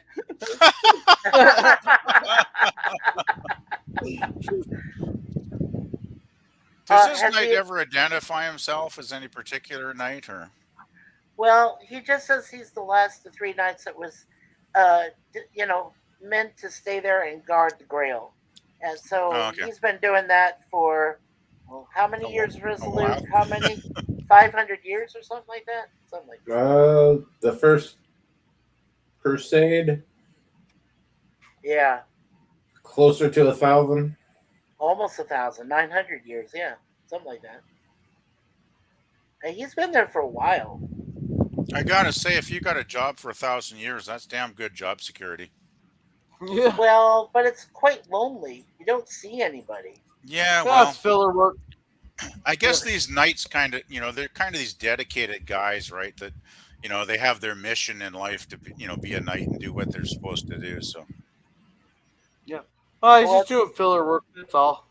Yeah. Yeah, right. He was a nice. You gotta keep it busy. Hey, our tax dollars that work there, they gotta keep it busy. Has he fought him yet already? Has he fought him already? Yeah. Oh, okay. He's about to this choose. Is good. My favorite scene in the movie. Shh.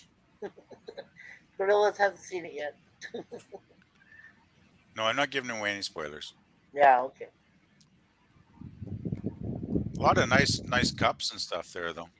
Oh, that golden one that he grabs is beautiful. The one with the jewels and stuff in it embedded. Yeah. Oh, beautiful. I gotta say, whoever did the set decoration here did an outstanding job for sure. Oh yeah, for the whole movie actually. Yeah.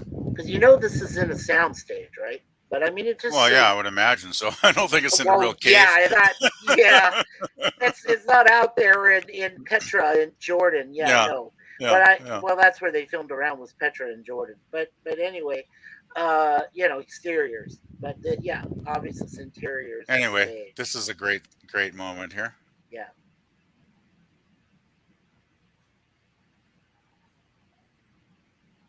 That's why I'm gonna keep to myself.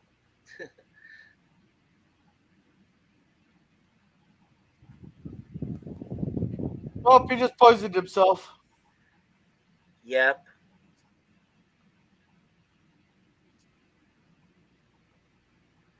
What's happening to me?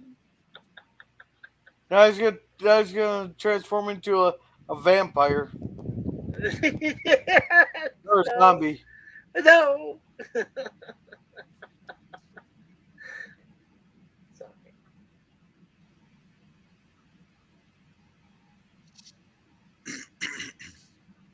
And Allison's scream is classic. That's actually her actual voice. That's so cool.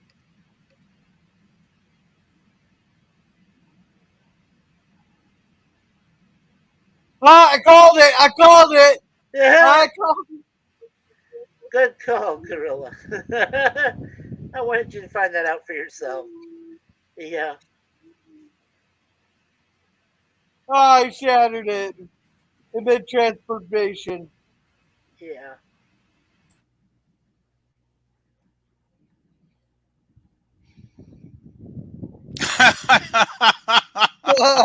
I love that line so much. That's so funny. You chose Portuguese. I don't know why she was screaming. She knew that was the wrong cup. Well, she meant to do that. Don't you know? She was actually having second thoughts. So she actually chose that for him so that he would die. She knew it. She just didn't think he would turn into a big skeleton. Oh, well. She didn't know what the after effects were going to be. Indy, being an archaeologist, knows that it's kind of go against your instincts, which is what he does, because it's like a simple cup, right? Yeah. Well, he says that looks like the cup of a carpenter. That's what he says. You chose wisely. Yes.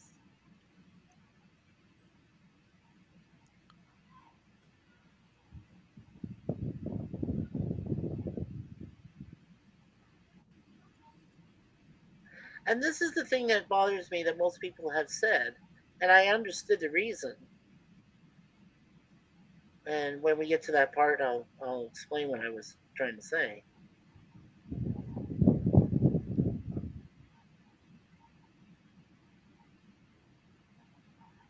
And now he's got to bring it back to his dad. This is cool. Yeah, he did. Yeah. Very cool. Apparently it healed him. Yeah, totally heals him. Yeah. Okay, so my quick point I wanted to make was that when they did this scene, most people, after I had seen it myself a couple times, some people asked me, well, now wait a second. Indy drank from the cup, and it's supposed to grant the person, whoever drinks from it, eternal life. Okay, that's understood. But then you're giving some to your dad to heal his gunshot wound. So then why didn't dad live? Well, the reasoning is pretty simple. When you pass on the healing power to your dad, it's just going to heal his wounds. It's not going to allow him to live forever. So when you see it gave him back his life. It gave him back his life, but it doesn't prolong his life. Now, as for Indy, well, I guess we'll find out in Indy 5, but still, you know, how long does Indy get to live for? Well, nobody the really thing knows. Is, if Indy's going to live forever, then why is he aging in Indy 5? That's what I'm saying. That seems like a bit of a paradox or something, right? Yeah, that's what I'm saying. The knights who left, who drank from the cup, did age. They just lived extraordinarily long time. A very long time. Like 100. He is like 115. The one in the crypt, or something like that. Yeah. Don't forget that the next. Oh shit! Hey, wait, where's those titties you promised me? I'm sorry, Gullerl, you were misled about the titties. Yeah, they misled you. Sorry, buddy. I think the closest you get was when she shows partial boob at the bathroom when they were back in Venice. And then, and then they sleep with each other, It was a see-through top she had on. You couldn't really see it mostly. I think she had something else. I think there's a message about not being greedy here. I'm just. Oh, jeez! I promise, Jack. I won't let go. I won't let go, Jack. Remember when Hollywood, taught morality lessons? Jeez, I remember those days. No, Indy, you're making the same mistake. Right. No, you can't. And you know what still makes me Hey, excited he's gonna live forever. Just let him grab it. He's gonna live forever. Yeah, you know what makes me Not if he falls down so that happy pit, though. about these movies is the Wilhelm scream. When you hear the Germans, when they get shot, they go, and all that stuff. It's kind of cool. Because it is named after them. It's called Wilhelm scream. I think that night guy's pretty cool. Yeah. He's got a real stoic quality to him. That's very, very cool. That's the other thing I was questioning too. Is he's happy too because the Grail did something good. Now it's gone. Yeah, now it's gone. Probably realized it saved two of them. So yeah. Well, and then you know that the knight eventually is going to pass away eventually. Well, I guess he felt like all that 1,000 years or whatever, his guarding the cup was worthwhile after all, right? So. Oh yeah, it turned out for the best. Yeah. And no one gets to take the cup past the seal, so that worked out too. Yeah. Well, that's what he said, right? So. Yeah. What's coming up is a really funny thing with Marcus, because he says, "I know the way, yeah," and then the two drones say he's the one that got lost in his own museum. Oh, thanks for the spoiler. Oh, I'm sorry. Yeah, let's just let it play out. We're just about at the end here, okay, anyway. Sorry. So we can yak after the film's over. Yeah, that's true.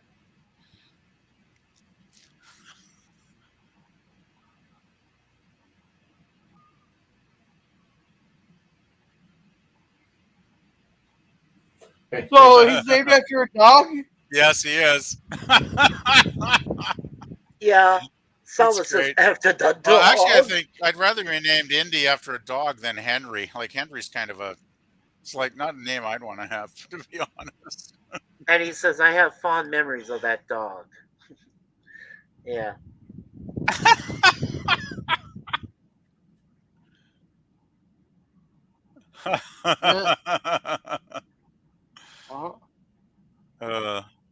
Classic stuff. Very classic. This is where they should have ended the bloody series for me. Yes, I agree. This is where they ended the bloody series. Oh, yeah. That's, yeah.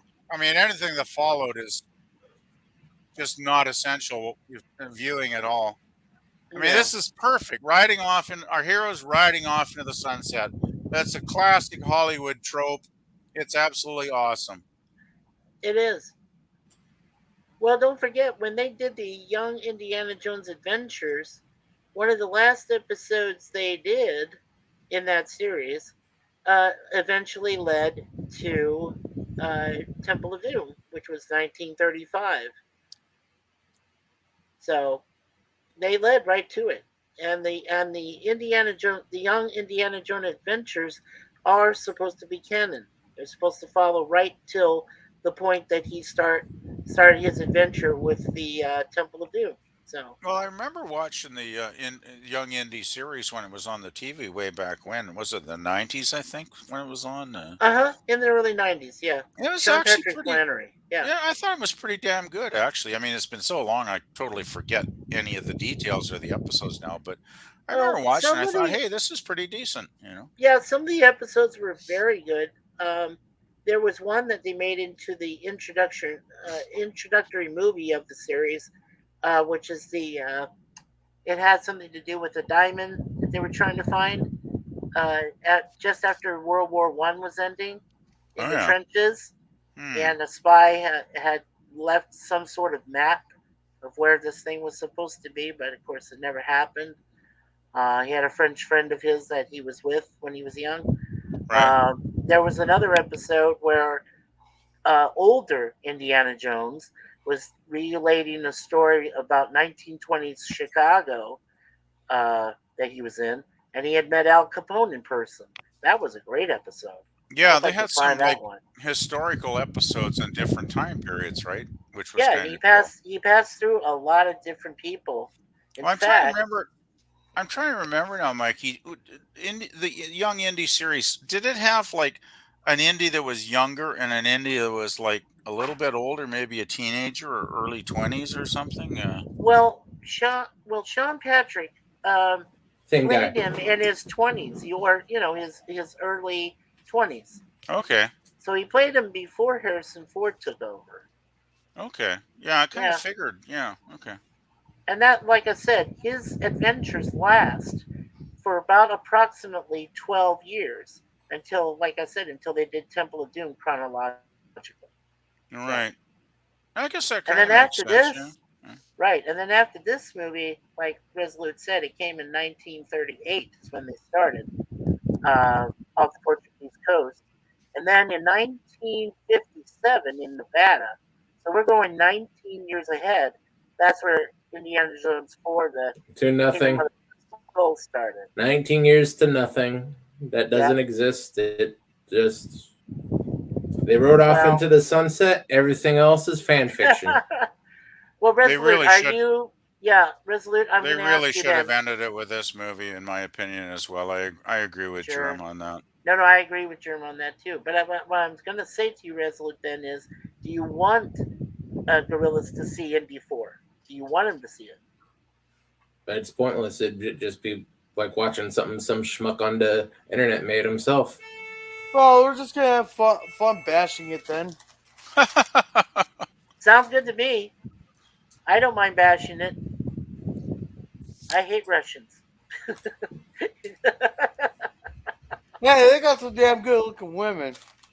Well, yeah, Kate Blanchett plays a good Spalco. I have to admit, she did a good job. Yeah, my second girlfriend was actually of Russian descent, and she was pretty sweet.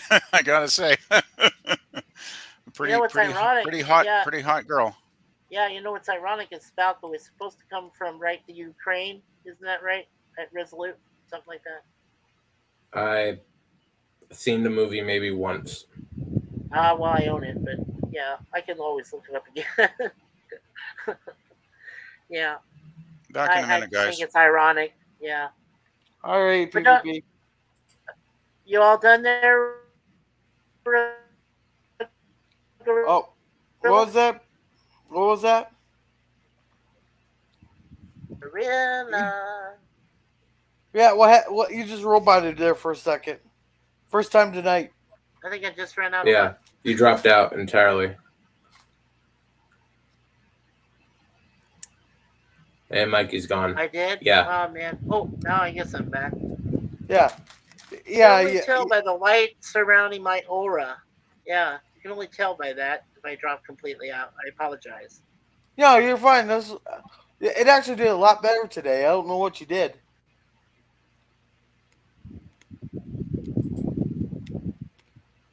Yeah, I'm glad I did something, I guess. Yeah. Like I said, I probably knocked on wood. That was probably my good luck. I went on faith, PvP.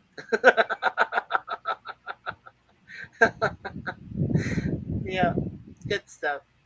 But I agree with all of you guys. I think it should have ended with the sunset and them riding off, and that should have been it. Oh, come on. He has to get laid first. What's up? What'd you say? No, it should end it off with him. Well, he had to have a woman in his arms, when he rides off. Yeah, but he didn't. He already had that. Yeah, well, they did that at the end of Act 1. Yeah. So he's covered. Yeah, he's covered. Well, and don't forget he gets Marion back in 4, so you have to see 4, at least for the fact that you see Karen Allen come back.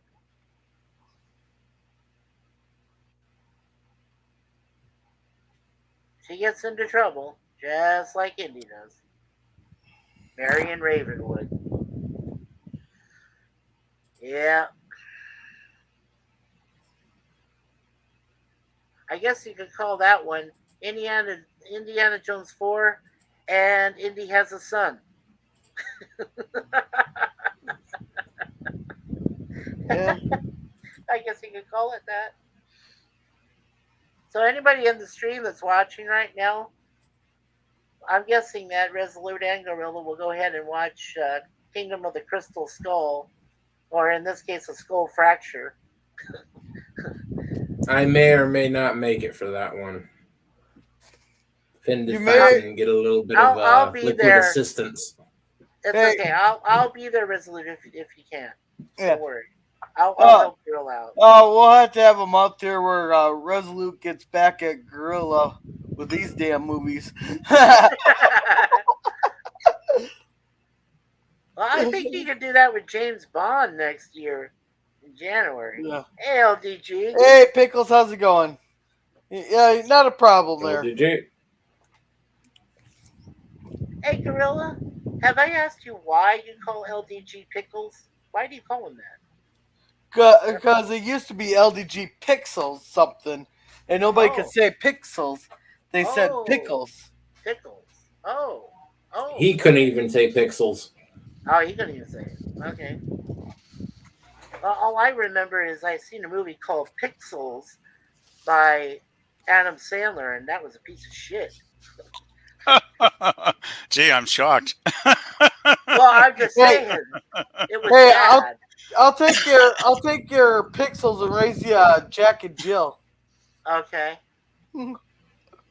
I gotta be honest. I never thought much of Adam Sandler's movies, really. No, I here's haven't the really thing. thought much of anyone on Saturday Night Live. Yeah, Happy Gilmore, and Billy Madison are classics. Click was pretty hilarious. If you're 13, Billy Madison, Happy Gilmore are greatest movies in the world, absolute classics. If you're 13, once you get out of middle school, they're just there at best. But I still like Click. Click, that was pretty funny for any age. Yeah, no, they're meant for preteens. But do you guys? Well, we just got the movie. It's been a long time since I've seen it, but Mr. Deeds with Adam Sandler. That's a good family movie. Yeah. I like that one. He actually did a pretty decent job in that one. It was an okay movie. Would have been better if it wasn't Adam Sandler. I agree, but you can't get everything we want, Resolute. Oh, okay. Sorry, Mikey, I wasn't around. Don't know if anyone told you, but I was out of commission today hard. Yeah, LDG, that's fine. We found a way to fix it. We found a way to fix the problem. So yeah, Pickles, just don't drink so heavy on a Saturday night. Yeah, Pickles. All right, I'm calling him Pickles from now on. So it was a health problem or a computer problem, I'm taking it? It was a something to do with the fact that StreamYard doesn't like certain. You know what it is? There's certain pages. It's not just StreamYard in general. It's pretty much certain StreamYard pages that, for whatever reason, I lose communication with because I have Wi-Fi. So, according to StreamYard's policy, they don't like Wi-Fi. They want a router. They want you to go through something more mundane, I guess, or something. I'm hooked up through cable, so I'm pretty good. Technical, right? Which is, because I like to go online and do some gaming once in a while, and that's more reliable than Wi-Fi. So. Right, but see, the thing is that I talked to a friend of ours, and we do actually have very high-speed Wi-Fi, and we're doing just fine with the rest of our. I mean, we mostly spend our days, working on Facebook. We play a game together that we share called Klondike.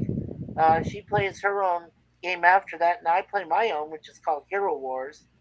And I've been able to do my own webcam videos on YouTube without any problems. Well, yeah, I gotta say, fine with it. you generally when you're on our panels, you seem to be fine. Your quality seems to be totally fine, Mikey. So I guess it depends how good your Wi-Fi is. I suppose. It depending depends. on your location. Wait, you know what? Yeah, it depends, PvP, and also that's a good point to what you were making. What I was trying to expand on was the fact that when I see a room with more than 6 or more people, that's when we start having problems. Really? That's when you start seeing communication go out. Because today we were playing, earlier I was playing AQOT with, Professor Brainy Specs and Naomi. Gordon was in place of T Dow because he had other commitments and obligations. Zoe was there, and then we also had Patrick Furlong was with me, and the six of us were in there, and we all went blank. We all went circle of death, I call it. Jeez. So yeah, it has a lot to do with the number of people in the stream. That's another factor I'm figuring out. Well, I'm still learning. I guess maybe the more people are on StreamYard, the more, the more it taxes their system or something. Maybe. I mean, I really don't know. It breaks down. It the more the room does. has to work. Yeah. 9 people. Well, chaos. I imagine. Excuse me. I imagine StreamYard must have some pretty, major servers to do all this stuff, right? So I imagine if the server gets overloaded, then that's when the issues might happen, I'm guessing. I agree. I think that's what it is that they do have strong servers, but like you said, at one point the servers get taxed, and when they get taxed, well, like I said, all chaos ensues. Well, it's like anything on the internet, right? If it gets overloaded, it's not good. Well, especially if you have it overloaded with people all over the world. We're talking lots of people. So the one thing I hate about those big rooms there is, when it's like this, we all pretty much get a chance to talk. Once you get 10 people in there, all of a sudden it gets down to like 2 or 3 people are talking. Then nobody else gets a chance to say anything. I've noticed that a lot where it gets those big rooms and you have to sit there and fight just to be able to input anything into the conversation. Yeah.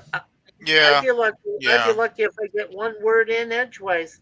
I was in a room like that earlier today, yesterday. There's this guy. His name is Dolly Uncensored, and long story short, he has 7 women in there, plus myself, plus him, and then he's got probably room for one more guy. I mean, we're talking 10 people in the room at the same time. I got 7 ladies all speaking their mind, and I'm going like, exactly like that. Yeah. Yeah. That's not even going to work out in real time, let alone online. Yeah, I know the feeling. I've been in a few of those. What's the maximum on StreamYard? It's like what, 10, 12, something like that? I believe 10 if you're premium. 10. I heard it was 10 if you pay for the service. If you do the free service, I can only get a total of 6 in one room. That's all. Right. Yeah, I think the freebie version is 6, and if you pay, it's like 10. I wasn't sure. I thought maybe 12, it was 12, but yeah. Yeah. That's the problem, though. It's anytime you get a huge panel with like 10 people or whatever, it's like there's always going to be people kind of talking over each other. It seems like I used to be really bad at it, and I really try not to do it anymore. But even though I'm still guilty once in a while, but it's just like it's just myself. Yeah, it's just the nature of the beast, right, Mikey? It's like you get 10 people on, and all you need is one person who wants to blab on, and it just kind of happens, right? Yeah, the Darren effect. I think the best example of that is Jet Nerdy. Like, I played Jet Nerdy, and then I wait in the backstage. They play the next 2 rounds, and then of course after the 3 rounds, we all talk for like almost 2 hours. But then by the time everybody comes from backstage and joins the regular chat, and you got 9 people talking, I think Darren Wagner was in there. This guy is taking up the conversation, and I'm going, excuse me, I do exist. I'm right here, but obviously they didn't want to hear me talking, so, Darren sort of likes to hear him talk. Yeah, well, I don't like to hear him talk either. The worst thing and it doesn't help that everyone's on a different delay. Like you have maybe a 6 or 7 second delay, and Darren may have like 2 or 3 second delay, and then Brainy has maybe like a 3 or 4 second delay. Yeah, right. And it depends on the system. Yeah. You pay for it too, right? Right, PvP.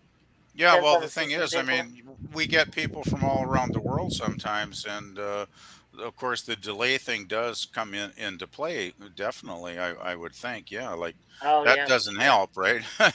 Yeah. Yeah. I think a lot of people have more fun. I know that Gorillas has a lot more fun in the chat. Well, the chat can be very entertaining sometimes. Yeah, it can be. You can talk to a lot of people out there, right, Gorilla? Yeah. Yeah. Yeah. Well, Gorilla's great at the chat anyway. He's awesome. Right, yeah. But besides Gorilla, who is, of course, all you guys are my brothers. But the other guy I really enjoy is Lemon Pie. Oh, Lemon's hilarious. He's Yeah. awesome. He still will not let the eggnog joke die. What joke is that about eggnog? I never heard that. Well, like I at Christmas I got Yeah. like 8 containers of eggnog, Yeah. like for dirt cheap, like 24 cents each, because they were just clearing them out because they were going to like go bad in a couple days, like they were right at their due date. So I just bought them and I put them in the freezer, right? Because you can freeze it, right? And these were like in plastic bottles, So I just drained a little bit out of the top of each one, and so they wouldn't explode, and they were fine. And I just had them there for like four months or whatever, right? Yeah. So. Hey, Mikey, he's misremembering. It's 8 freezers full of it, not 8 containers. No. I'm out of eggnog. I ran out like a couple of months ago. But good old Lemon Pie, he's like calling me the emperor of eggnog, or he's always coming up with some term, right? Yeah, he's calling you out. And that was the other thing I wanted to ask you. That's funny though. Yeah, that was the other thing I wanted to ask you too, Gorilla, is why you called him Scurvy. Why such a pirate term for him? Yeah, I've wondered Scurvy that myself. preventer? Well, back in the day there, when all they'd eat on the pirate ships, there was spoiled meat and rum. All the pirates were developing scurvy. Then they learned that if they eat citrus fruit, such as oranges and lemons and all that, they wouldn't get scurvy. And limes. They wouldn't get scurvy. Right. Okay. So he's scurvy preventer because he's a lemon. Well, it was. Yes. Yeah. I remember that now, makes Gorilla. sense. Yeah. Wasn't it not Captain Morgan the rum, but wasn't it Captain Morgan was one of the first to have his ships find fruit trees like that to prevent the scurvy and stuff when they found that out? I think it was his group that started doing raids, of fruit trees and stuff on islands for that purpose. I have no idea. Yeah, I'm not that much of an expert on pirate history, but or it could have been Bluebeard or something. Yeah. I don't know. Okay. Yeah. Okay, James Lind is remembered as the man who helped to conquer the killer disease. His reported experiment aboard a naval ship in 1747 showed that oranges and lemons were a cure for scurvy. Nice. That's excellent. That's awesome. That's a good one, Gorilla. I always wondered why you called him that. James That's Lind. cool. Now, Captain Morgan, he was the guy who hated the taste of freaking oranges and lemons there. So as he took a bite out of an orange there, he'd take a shot of his homemade rum there. His own personal recipe. So that was the recipe. Okay. I'm not sure how true that is, but I'll go with it. Hey, PvP, there's a reason my eyes are brown.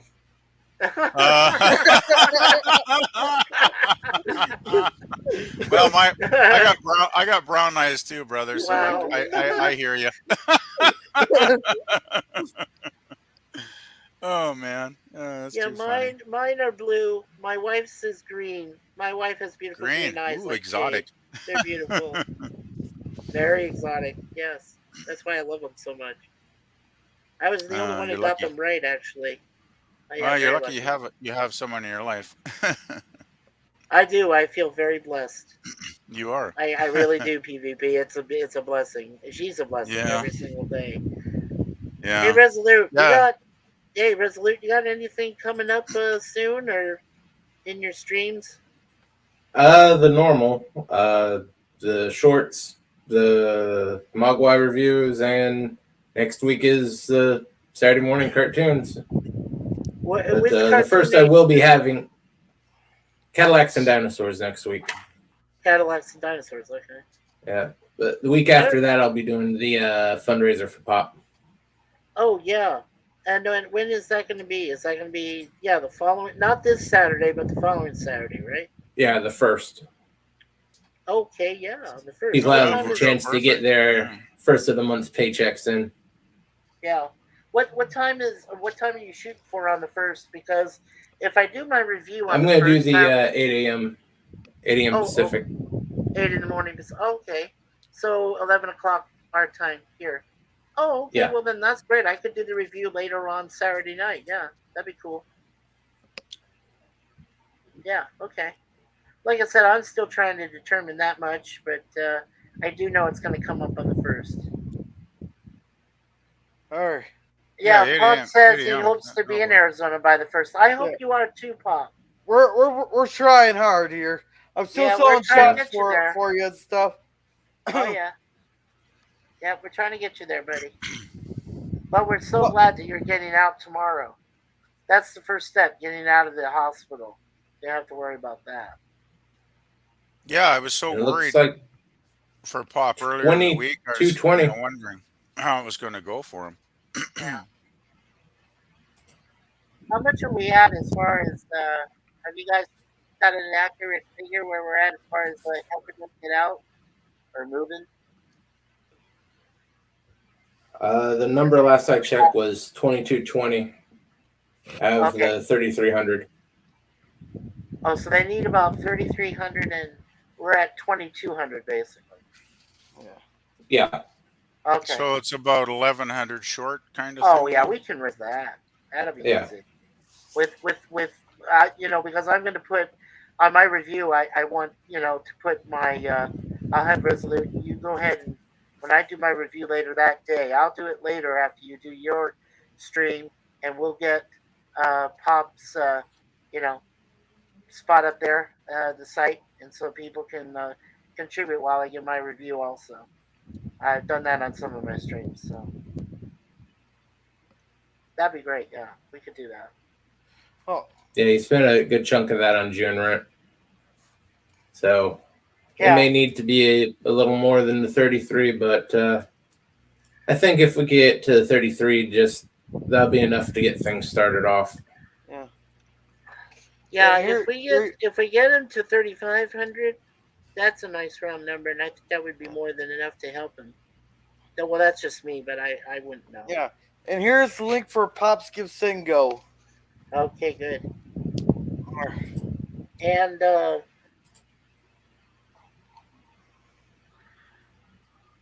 okay, good. Yeah, Pop said he spent a lot of that on June's rent. Well, that's probably good because then when you're ready to get out, you don't have to worry about paying anything.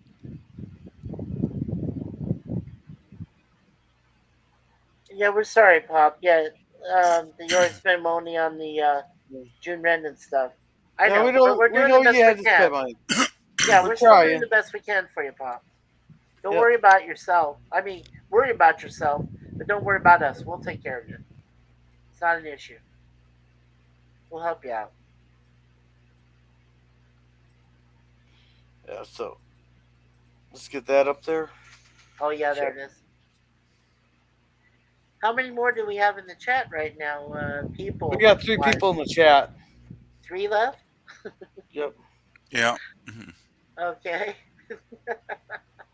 It's been bouncing all night. Yeah. Well, then, Gorilla, tell us your review. What did you think of the movie? Oh, it's pretty good. Yeah? Just What sit would you back, give it? relax, and have fun watching it. Yeah. What would you give it? I wasn't even analyzing it for a grade. Don't give it an automatic F, please. Yeah, please don't do that. Yeah, we know that, Pop. We know that. Yeah. Yeah.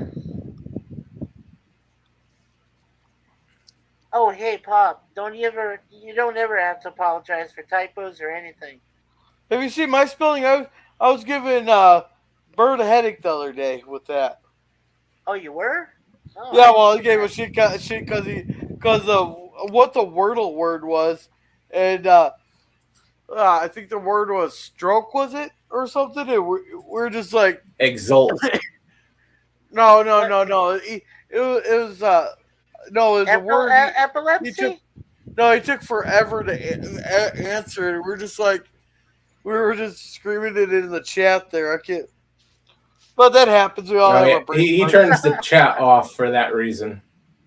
Yeah. Daniel, I agree with you. 9 out of 10. I totally agree. Or in my case, 4 out of 5. That's what I gave it when I first saw it. So, yeah. It's Yeah, I'd probably probably the give it a best 4 one out of the of 5. 3. Yeah, PvP and I both agree. That's probably the best one out of the 3. And then And then Raiders. Very good film. Then they I take still a love the severe dip. first film is still will always be the best. I mean, I think the original Raiders is a classic. You know, pretty much in every scene. But this one I would put in second place for sure. It's a very, very solid, fun adventure all the way. Oh, of course. And Sean Connery. I mean, come on, Sean Connery's Yeah, like the ice. that's why I put that above. Yeah. I Well, put like I said, Crusade at that above for Sean Connery. Then you go down. So I'd say Raiders is 3.5 out of 5. Then Temple of Doom is like 2.5 out of 5. Yeah, right. I never liked Temple of Doom that much. Yeah, that'd be accurate. But I think what Daniel's also, I had told him previously in a chat we shared together. I said to him that when I first saw Last Crusade, I knew going in that Spielberg and Lucas were looking for a James Bond-like kind of character that they wanted to have in Indiana Jones. You know, they wanted him to be an intellectual. They wanted him to be a grave robber of some sorts, you know, multitasker, multi-talented at different weapons and so forth, vehicles and so on. And I thought, this is cool. And then when you bring in, you know, the James Bond himself, you know, Sean Connery, into a film like this, and you're like, holy shit. I mean, this is like great stuff, you know. Only people like Spielberg and Lucas can write such good stuff. But in the case of this movie, it was actually Willard Hayek and his wife that wrote the, I believe, the screenplay for this one. But it was still great. I thought, you know, it's always been my favorite one of the first three. So, yeah, I enjoyed it, and that's where Daniel's. I you know, I totally side with you when you said 9 out of 10. I agree. So that's what it would be for me. Alrighty. Well, I think we'll wrap it up here, there. I'm getting tired. Thank you, Daniel's hot topic, for coming. Also, thank you, Pop Culture Curator, for coming. Please give it to, or consider giving to Pop there with his Give Sends Go. He's a really wonderful guy. He needs our help. I'll try to do another. We'll try to get another fundraiser stream going to help him out here. But looks like are we doing Lost in Space on Monday? But otherwise, I've seen that it's a horror sci-fi review. Yeah, I believe we are doing Lost in Space tomorrow, Gorilla. I actually messaged Pop earlier today, and he confirmed that he is planning on doing it. So unless anything has changed, you know, since like this morning, I would assume he's going to be doing Lost in Space at 6 p.m. Pacific tomorrow. And it's episode 13, I think, the Attack of the Monster Plants or something. So I watched that earlier today, and it is very weird. Okay. Yeah, it's as weird as it sounds, believe me. Yeah, Pop just said there. He said thanks, Gorilla, and yes, we are. So they're going to be doing their Lost in Space stream tomorrow at 9 p.m. Eastern. Yeah, I'm really looking forward to it. I think it's going to be a real good one because it's a pretty entertaining, really strange episode. I had a lot of fun watching it today, so yeah, it should be fun. I'll need to watch it myself tomorrow if I actually. You should watch it, Mikey. It's really good. I will. I'm going to look it up tonight and tomorrow. So yeah, it's really good. Yeah. All right, thank you, LDG and hashtag Free the Net there. If you ever need IT help or need a place to hang out, you always go to the underground at freethenet.org/underground. Always fun to hang me out there when I get a chance to go back there. And thank you, Oiler Greg, for coming. If you ever need spoiler-free reviews and that, he has them there of some movies I still got to check out. Thank you, DJ B2, for coming. Yeah. There didn't look like he had anything on his channel to promote. Yeah, Daniel just said one last thing if you want to highlight on that quick. Yeah, I'm getting there. I was checking through the chat here. Oh, yeah. Looks like everybody that was in the chat that I know of there. And Daniel says the The Phantasmagorium. Yeah, is reviewing Indiana Jones and the Temple of Doom. Oh, good luck with that, Phantasmagorium. Shit. I believe that's Scotty and Jill. I think so. Yeah. Or just Scotty. Or Scotty I'm and not Jill. sure. Actually, Scotty and Jill, and I think someone else too. Yeah, there's another person, and actually I popped on there. They were on, I think, streaming last night something, and I just popped on for like a minute, and there was like the lady that's on there sometime with him. The other, not Jill, but another lady. Rachel, yeah. And then there was like two other guys that I had never seen before. So, and there was no Jill or Scotty. So I don't know what the hell was going on, to be honest. Wow. But they were talking about, I can't remember even what it was. I only stayed on for a minute because it didn't interest me. So because our friends aren't there. Yeah. So I don't know. I have no idea what's going on with the channel lately. So, All right, Gorilla. And then for myself, I'll state that there will be a review of the movies The Flash and, of course, Indiana Jones and the Dial of Destiny on Canada Day, which is July 1st. The time is still to be determined, but in this case, it will be after Resolute does his stream for Pop to help him get to Arizona. So look for that. That'll be coming up soon. Yeah, so that's basically 2 weeks from now is Canada Day. So yes. So are you gonna start singing the Canadian national anthem for us? Me? I don't know it. Let PvP do it. Yeah, I don't know, but it might be a copyright thing if Yeah, no. Yeah, national anthems are not copyrighted. Okay. Well, maybe I'll sing it on Mikey's stream on July 1st. I'll ask you to do it because I won't bother it tonight. So. Okay. All right, what you got going on PvP? Yeah. Not a hell of a lot, actually. I gotta cook some dinner now and probably get to bed in a couple hours because I gotta get up at like 6 in the morning to head early into work. So yeah. But you got your Lost in Space tomorrow PvP. So. Eh? Yeah, you got your Lost in Space tomorrow. Oh yeah. Well, that'll be fun. Yeah, Lost in Space tomorrow. But he hasn't got the time set yet. Yeah, hopefully it'll be 6 p.m. Pacific when Pop usually schedules it. Even though I noticed in the chat he said he hasn't actually scheduled it yet, so I'm not exactly sure on the time. But and then don't forget, Pop's got his horror sci-fi stream on Tuesday night, and actually I looked at his channel on YouTube earlier. He actually didn't have time to put up a poll for us to vote on, of course, under the circumstances. But the movie he has picked on his own, if any of you guys want to watch it for Tuesday, is a movie called Dreamscape from 1984. Oh my God, that's so awesome! Yeah. I love that film. Yeah, so I might actually watch that tonight. Once I get my dinner cooked, I might just sit here and eat and watch that movie for, I think it's 99 minutes. It looks like so. Yeah, but it's awesome. Dreamscape. Yeah, I've never seen it, so it should be fun. Yeah. Oh yeah. So that's Tuesday on Pop's channel. I don't have much going on.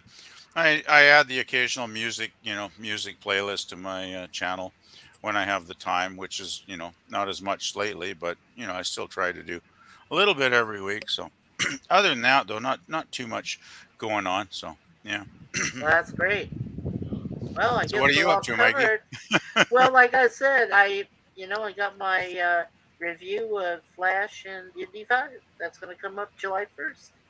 So look forward to it. I'll have a time at least a couple days before, like, around the 29th or 30th before we go see the film. We're going to go see the films, I should say, on the 30th. So a couple days before, I'll set the time of when we're going to do the review. But it will be on the 1st. So I hope you guys come by for that. And you guys are more than invited to come onto the panel because it'll be a open discussion and a review. But I promise no spoilers. I'm not going to ruin it for people who haven't seen the film yet. So. Well, I will not have seen either of them by then, so I won't be able to do any spoilers for sure. Okay. But I'm not gonna watch either of them, so it doesn't matter. Yeah, Resident Yeah. may not do it, so he'll be perfect for the battle. I don't know about Gorillas. Are you gonna go see any of those two films, Gorillas, or are you just Not in the theaters. Okay? Well, then you guys will all be perfect for this then. All right, Germ. Yeah, I'll just wait till I can find them online illegally at some point Oh, there months you from go. now. Hey, we do not speak No. of them equally. Just gonna go watch it in the Pirates Cove. No, we're watching. should- We watch them legitimately on a site that someone nicely provided for us. We Okay, did I not should do have this illegal stuff. phrased it that way. Okay, that's what I meant to say. Oh my gosh. Yeah, we get the Well, Blu-ray digital copy from the future. We know Yeah. a Time There you Lord. well, Yeah, I will save all of you from having to spend money on a ticket so you can go see the films. I'll do the honors with my wife, and we'll go see the films together and enjoy them the best we can, and then we'll give you our honest review. well, I don't Day think it. after. Hey, I don't think it'd be an honor to have to go suffer through them, but Oh, well, I'm not gonna suffer. I still get a kick out of some films, even if some people have said they were pieces of crap. I always find a diamond in the rough is how they call it. So, I mean that's just how I am. I look for things that special effects and things like that. Are usually standouts for me. Visual effects definitely, because if you can use less CGI, the better. I've always found that to be true. And then the performances. If you get certain people that act really well in it, I mean, the rest of the story could be total crap. But if the actor or actresses, or excuse me, the actors, I guess the actresses don't like to be called actresses anymore, from what I heard. So if they're doing their best, I'll recognize them. I will if they stand out. So They're still actresses. It doesn't matter what they want to be called. well, Yeah. that'll work too. They're still actresses to me, so I think it was Gorilla that said they prefer more to be just called actors, or somebody told me that. well, we're the paying customers. I'll call them whatever I want to call them. Okay. all right. The thing is, though, even if the movie sucks, you've always got that delicious theater popcorn, right? Oh, You get the Yeah, real that butter nice on there. $30 tub of theater popcorn. Actually, it's not that much here, but It's not that much here, no. yeah. But you know what? The best part too in PvP is that it's butter layered. Ooh. Yeah, get the layered butter. Yeah, We do. We get the buttered layer. Oh damn! I want to go to the theater right now just for the popcorn. Not the movie. All right, Actually, that's Germ, the main attraction. Germ, what do you got going on? Go ahead, Resolute. What do you got going on? I already Oh yeah. promoted it. Oh, okay, yeah. Alrighty. As for me, we should have Black Mirror on Wednesday there. We should have a Walton's review on Friday, Babylon 5 on Sunday or Saturday. Next Sunday, we are bashing the Crystal Skull. I'm gonna try to get a gaming stream in here occasionally, or soon. Thank you everybody for coming, and remember to be a gorilla.